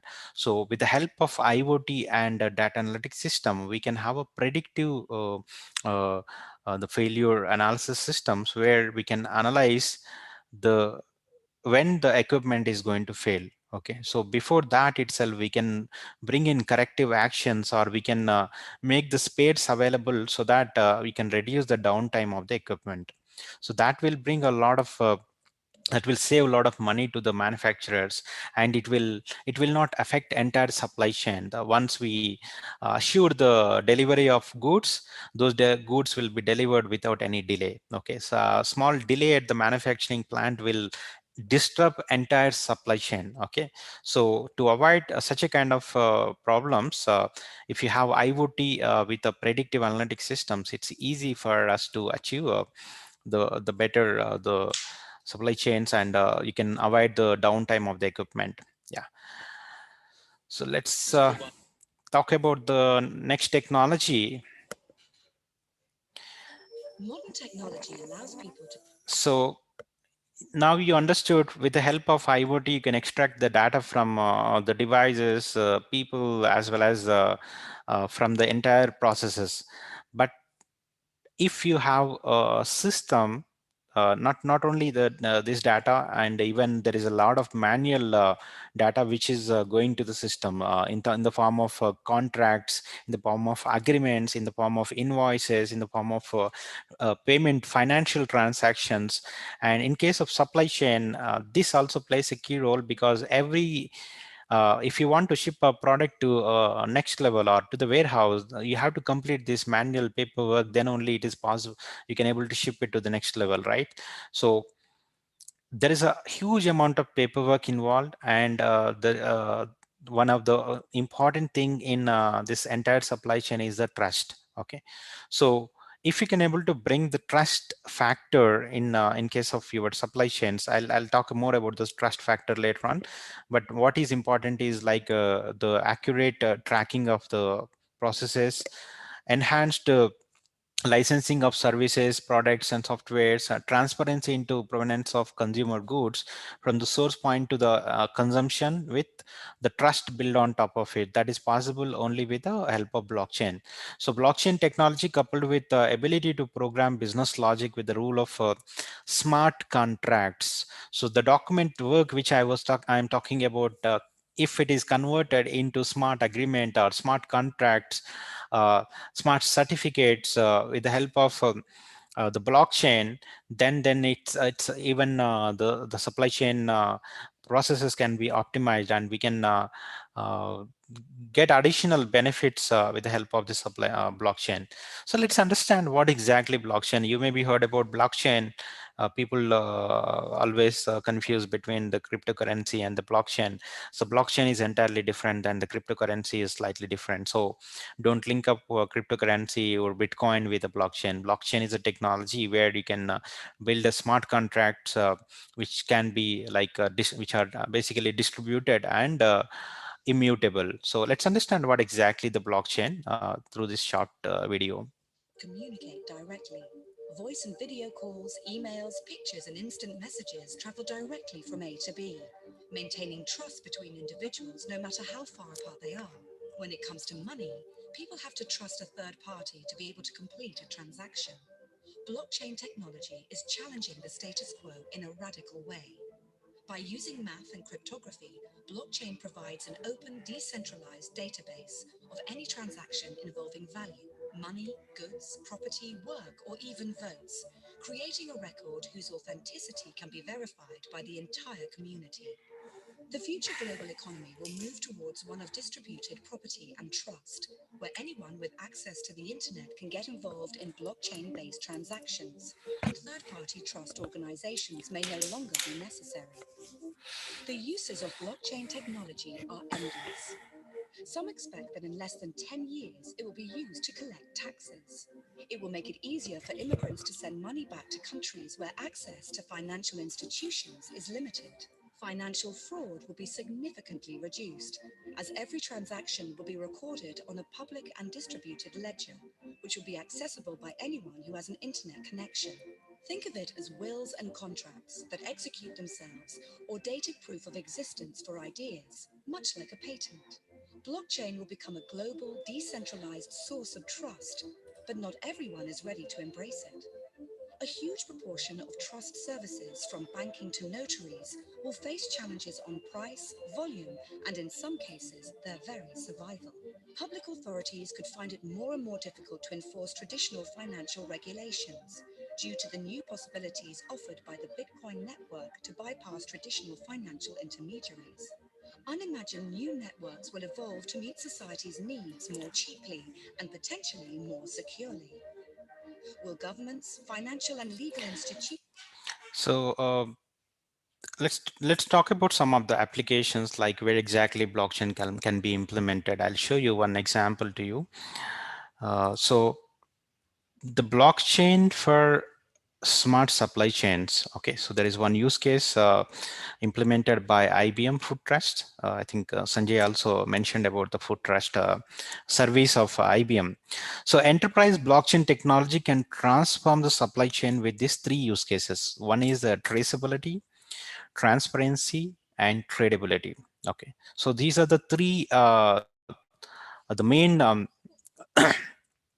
use cases. One is traceability. Traceability is like throughout entire supply chain, you can find where exactly your good is and at which location it is. Okay, so before talking more about this, let's understand one use case which is farmer connect. Okay, so we also worked on similar use case with one of the corporate farming agency who supply fruits from basically the organic fruits which who collects for organic fruits from the farmers and the farmer producing organization FPOs, and supply those fruits in a proper condition to the retail stores and ultimately to the customer. Okay, and by implementing blockchain, we want to make the product a bit premium and get some kind of credits from the customer, because we are building trust that the product what we are supplying is an organic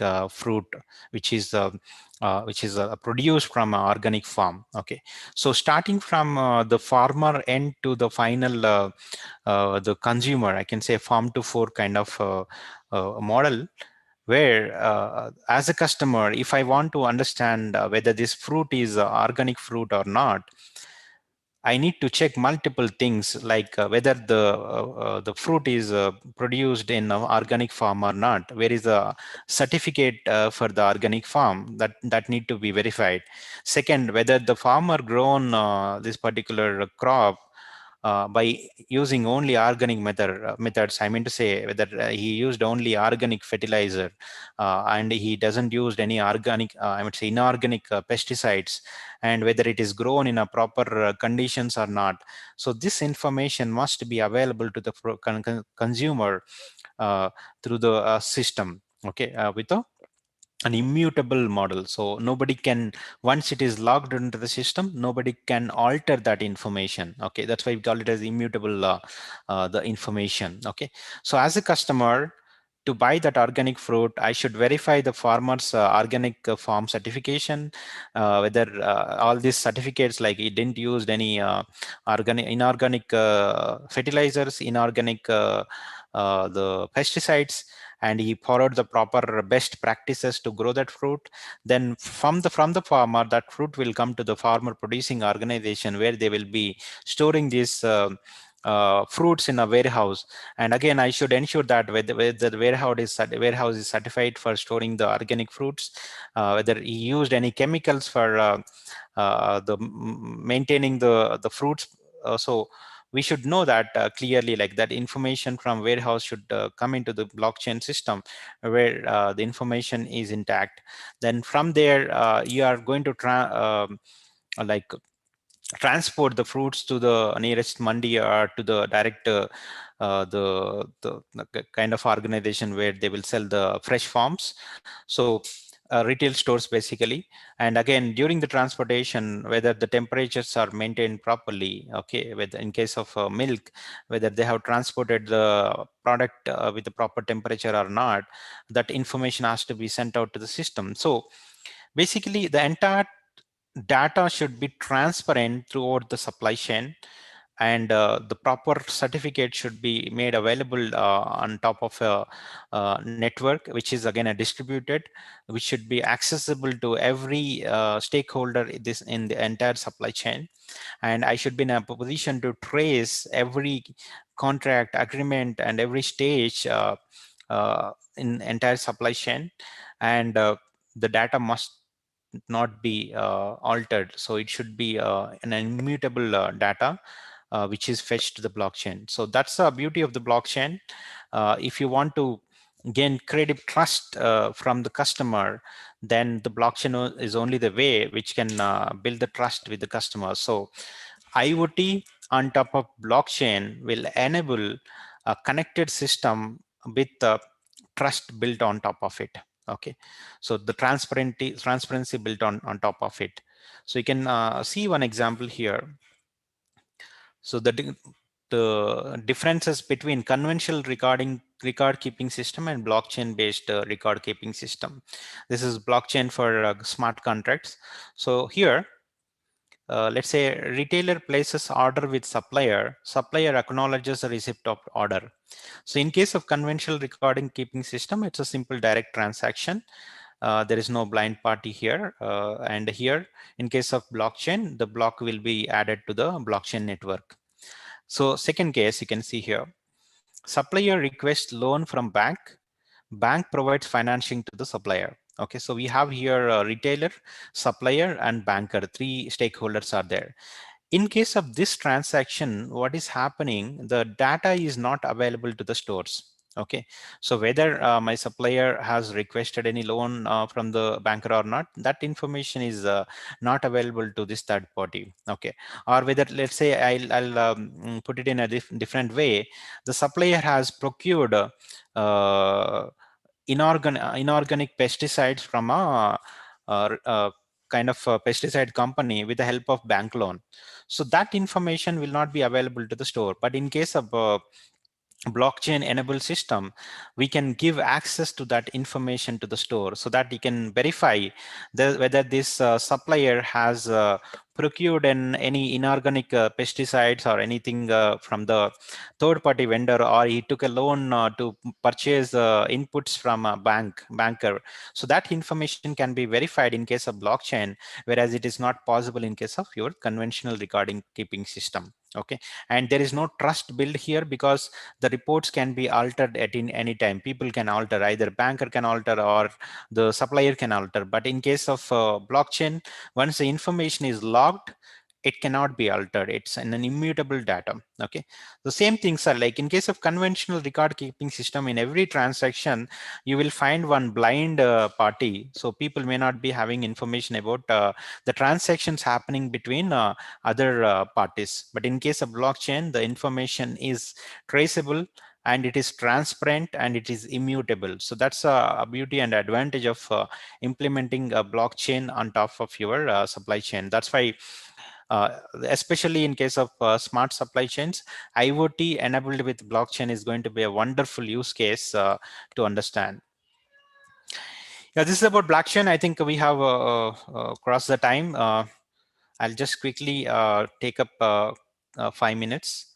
So AI for smart supply chain, already we have discussed implementing analytics on top of data which is coming out of the system, and based on the analytics, you will act on the system in terms of in the form of taking decisions based on the predictions. Uh, that is one of the key use case of implementing AI in your supply chain management. And more than that, in case of Amazon, if you take, they have a user recommendation system. So they will alter the customer's purchase pattern. So that is the capacity of AWS with the implemented AI system. So they influence customers to buy a particular product.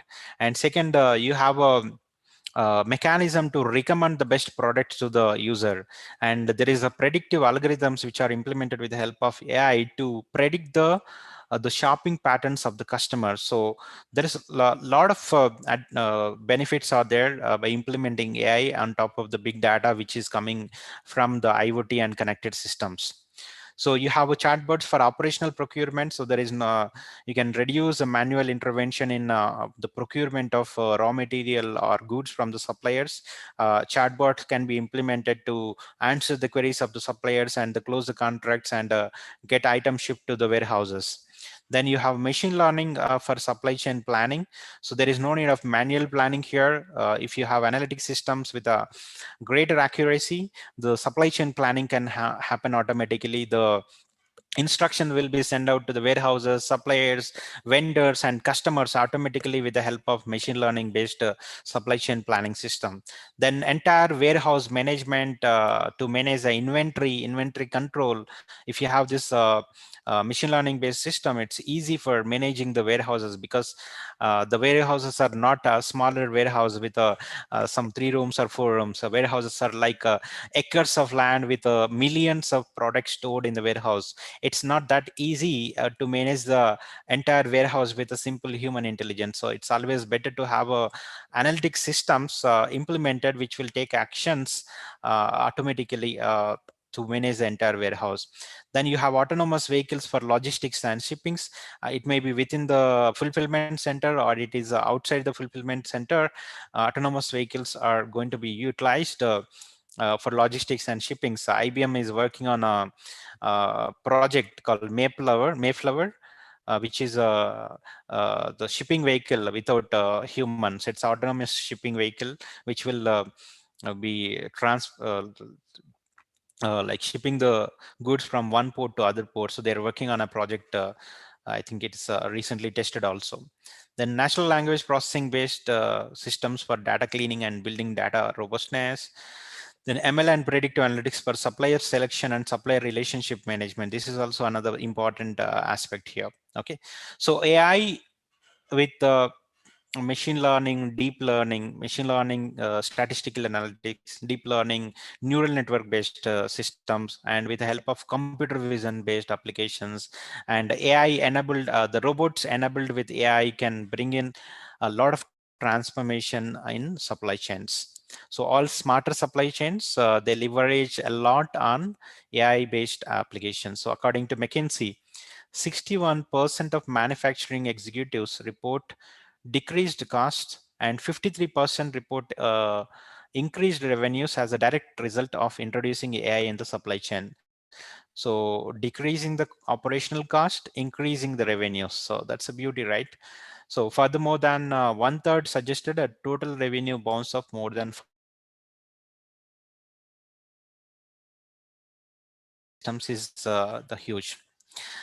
thank you. I think there are a lot of things to talk, but we have covered the smarter supply chains, the revolution, supply chain 4.0, and future will see supply chain 5.0 and other thing. So implementation of IoT, blockchain, AI, and robotic systems and cloud-based systems can revolutionize the supply chain. And you're already witnessing in the form of Alibaba, Amazon, who are predicting a lot of information accurately and giving the solutions. Thank you so much. And if you have any queries, we can take up the queries. Okay, thank you, Mr. Katkam, for the amazing presentation. It's really amazing how the supply chain system, which is a rather complicated and complex system, can be improved just with digital technologies. Okay, to cut short the time, let's move on to our next session, which is the Q&A session. In this session, you can write down your question in the chat box, or and I'll be delivering it to the speakers, or you can you can use the raise hand feature, and after that, after you've been given permission, you can unmute your microphone and ask the speakers directly. So, is there any question?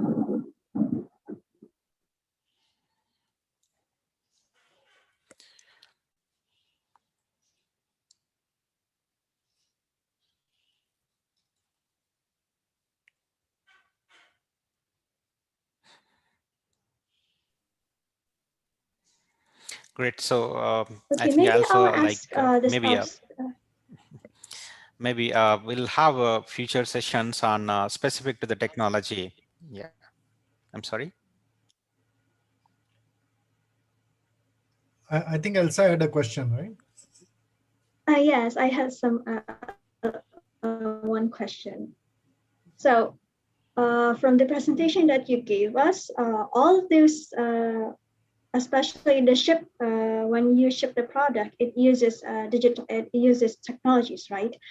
I want to ask if there is an error in the technology system or an error in the input data, and if the product is a type of product that needs to be urgently shipped, such as health product like vaccine and other urgent products, what kind of steps should we take to ship the product so the product itself could be shipped on time and without any delay? Thank you. Sanjay, you want to take up? Yeah, sure. Actually, if you look at any manufacturing and shipping environment, especially the bigger MNCs, typically they will have the security, they will have the checks and balances in place. For example, I was working with FedEx. So we used to follow 1-10-100 rule. So that means if you catch the error at origin, you probably incur just $1 to fix it.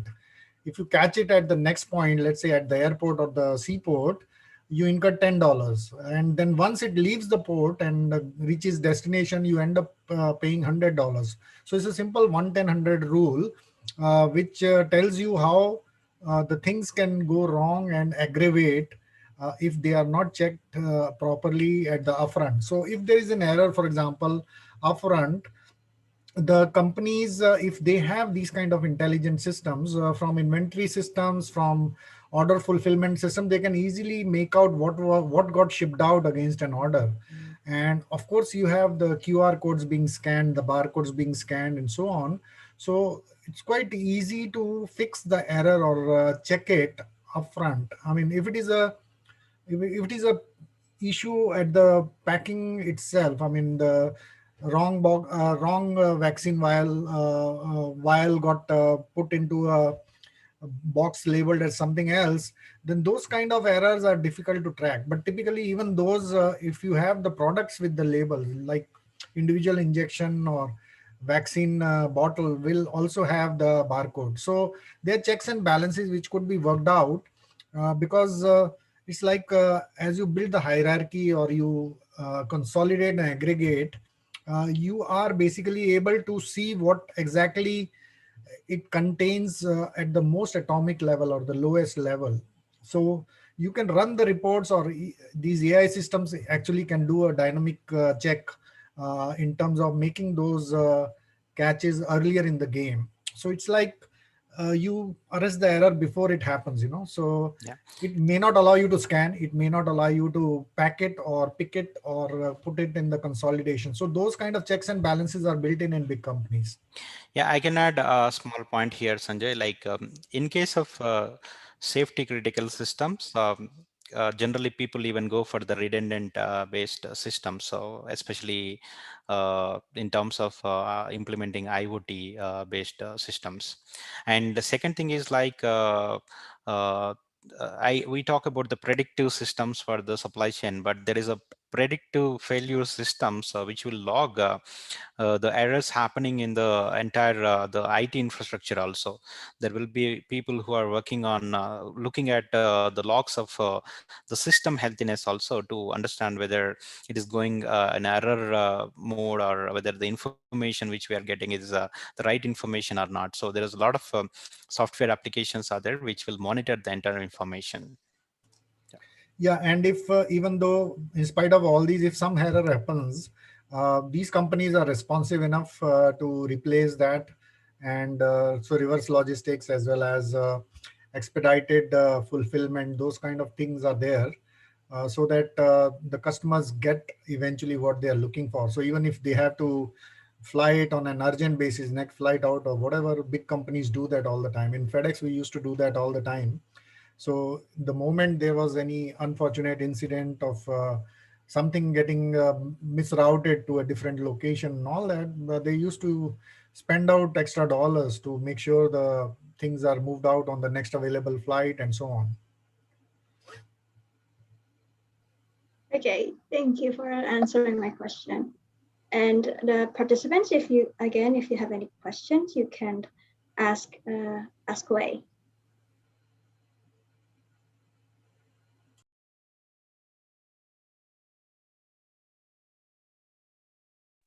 Does anyone want to ask?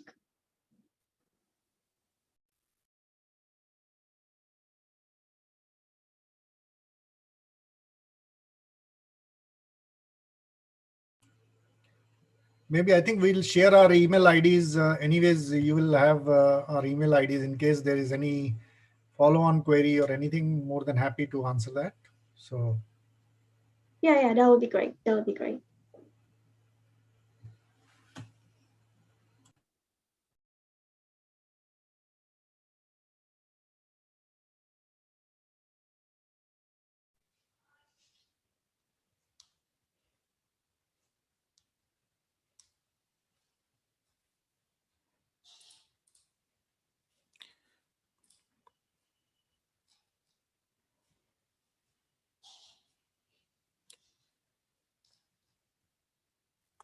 Meghna, you there?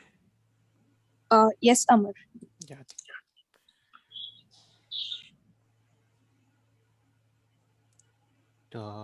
We lost her.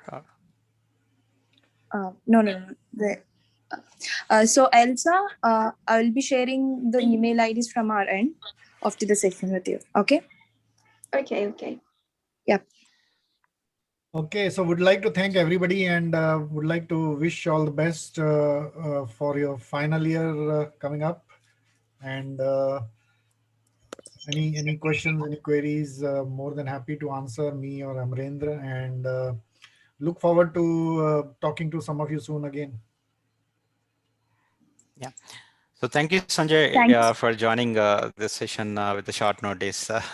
And it's a great session. We would like to hear more sessions in future from you. And thank you, the core committee, for organizing this webinar. We look forward to work with you people for organizing the similar webinars in various technology perspectives. Yeah. Mr. Amar, it would be great if you could explain about the services that we are offering to the students. Yeah, so I'll just quickly share my screen. Okay, great.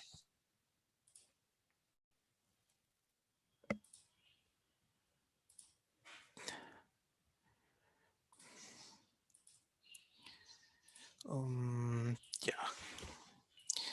Can you see my screen?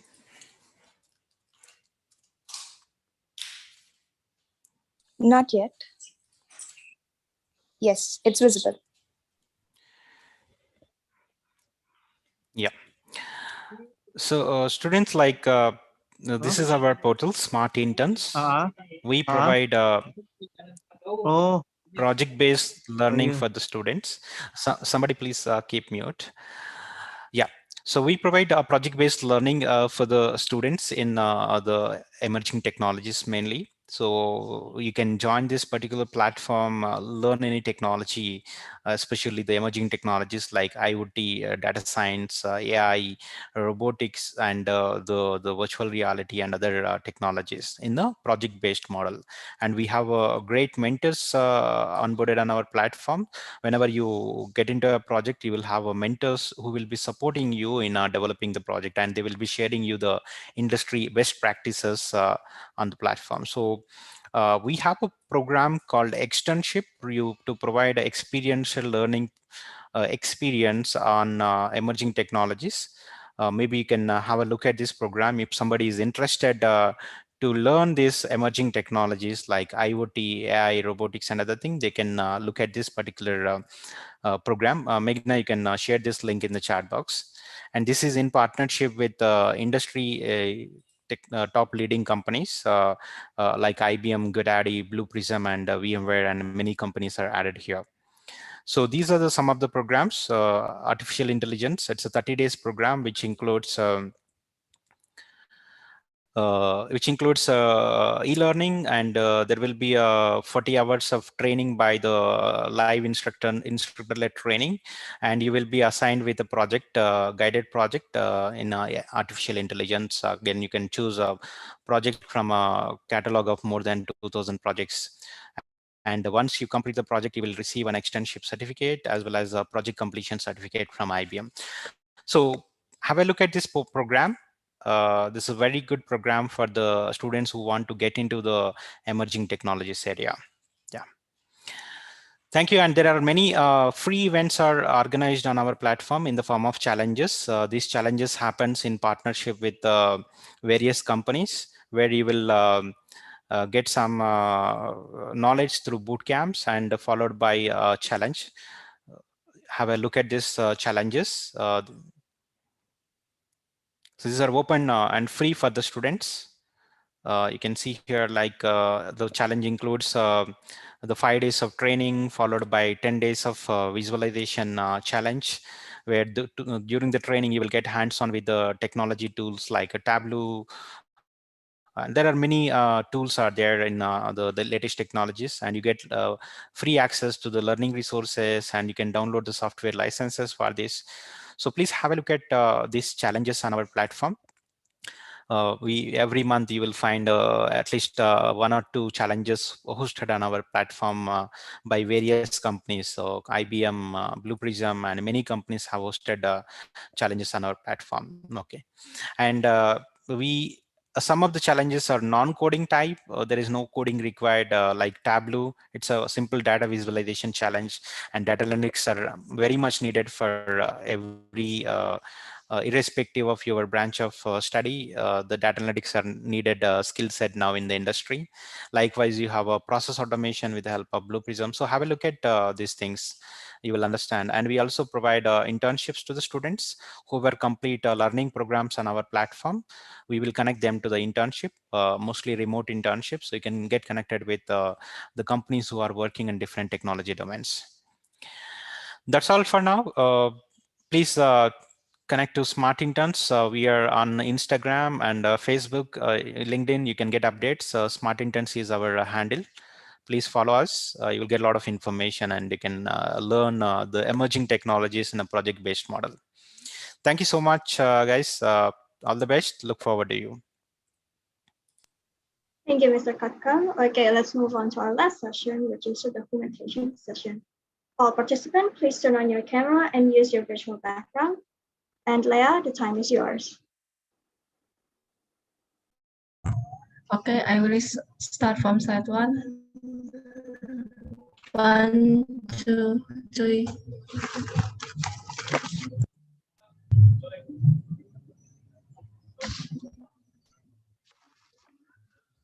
Slide 2. Slide 3, 1, 2, 3.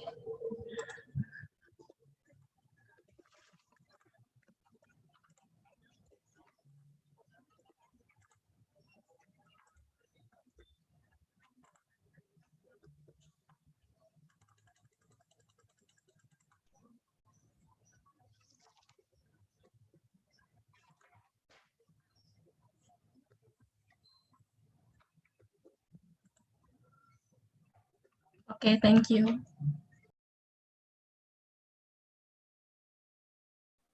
All right, thank you all participants, and thank you for our guest speakers for having this session for us today. After this, please don't leave yet because we'll be sharing an exit ticket for you to fill in. Please make sure all the data that you filled in the exit ticket is correctly, because especially for the Venusian students, the data inside will determine for you to claim your A certificate and for you to claim your SAT points. And saya ulangi, jadi terima kasih semuanya, terima kasih juga untuk para speakers kita. Terima kasih yang udah ikut dari awal sampai akhir. Silakan kalian isi exit ticketnya, dan setelah kalian isi, kalian boleh leave Zoom meeting. Exit ticket ini bakal kita buka setengah jam, dan untuk setengah jam, dan kita akan tutup pada jam 4.53 waktu Indonesia Barat. Jadi terus juga tolong perhatikan personal datanya, karena terutama nama dan NIM kalian, karena nama kalian akan yang di exit ticket ini akan ditaruh di e-certificate, dan untuk para Venusian, nama dan NIM kalian akan kami proses untuk SAT points kalian. Jadi mohon dicek, benar-benar dicek, double check. Okay, that's all from me. All right, everyone. After you finish filling in the exit ticket, that will be the end of our event today. Again, thank you so much for attending, and we'll see you in the next event. Good night and stay safe, everyone.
Mm-hmm.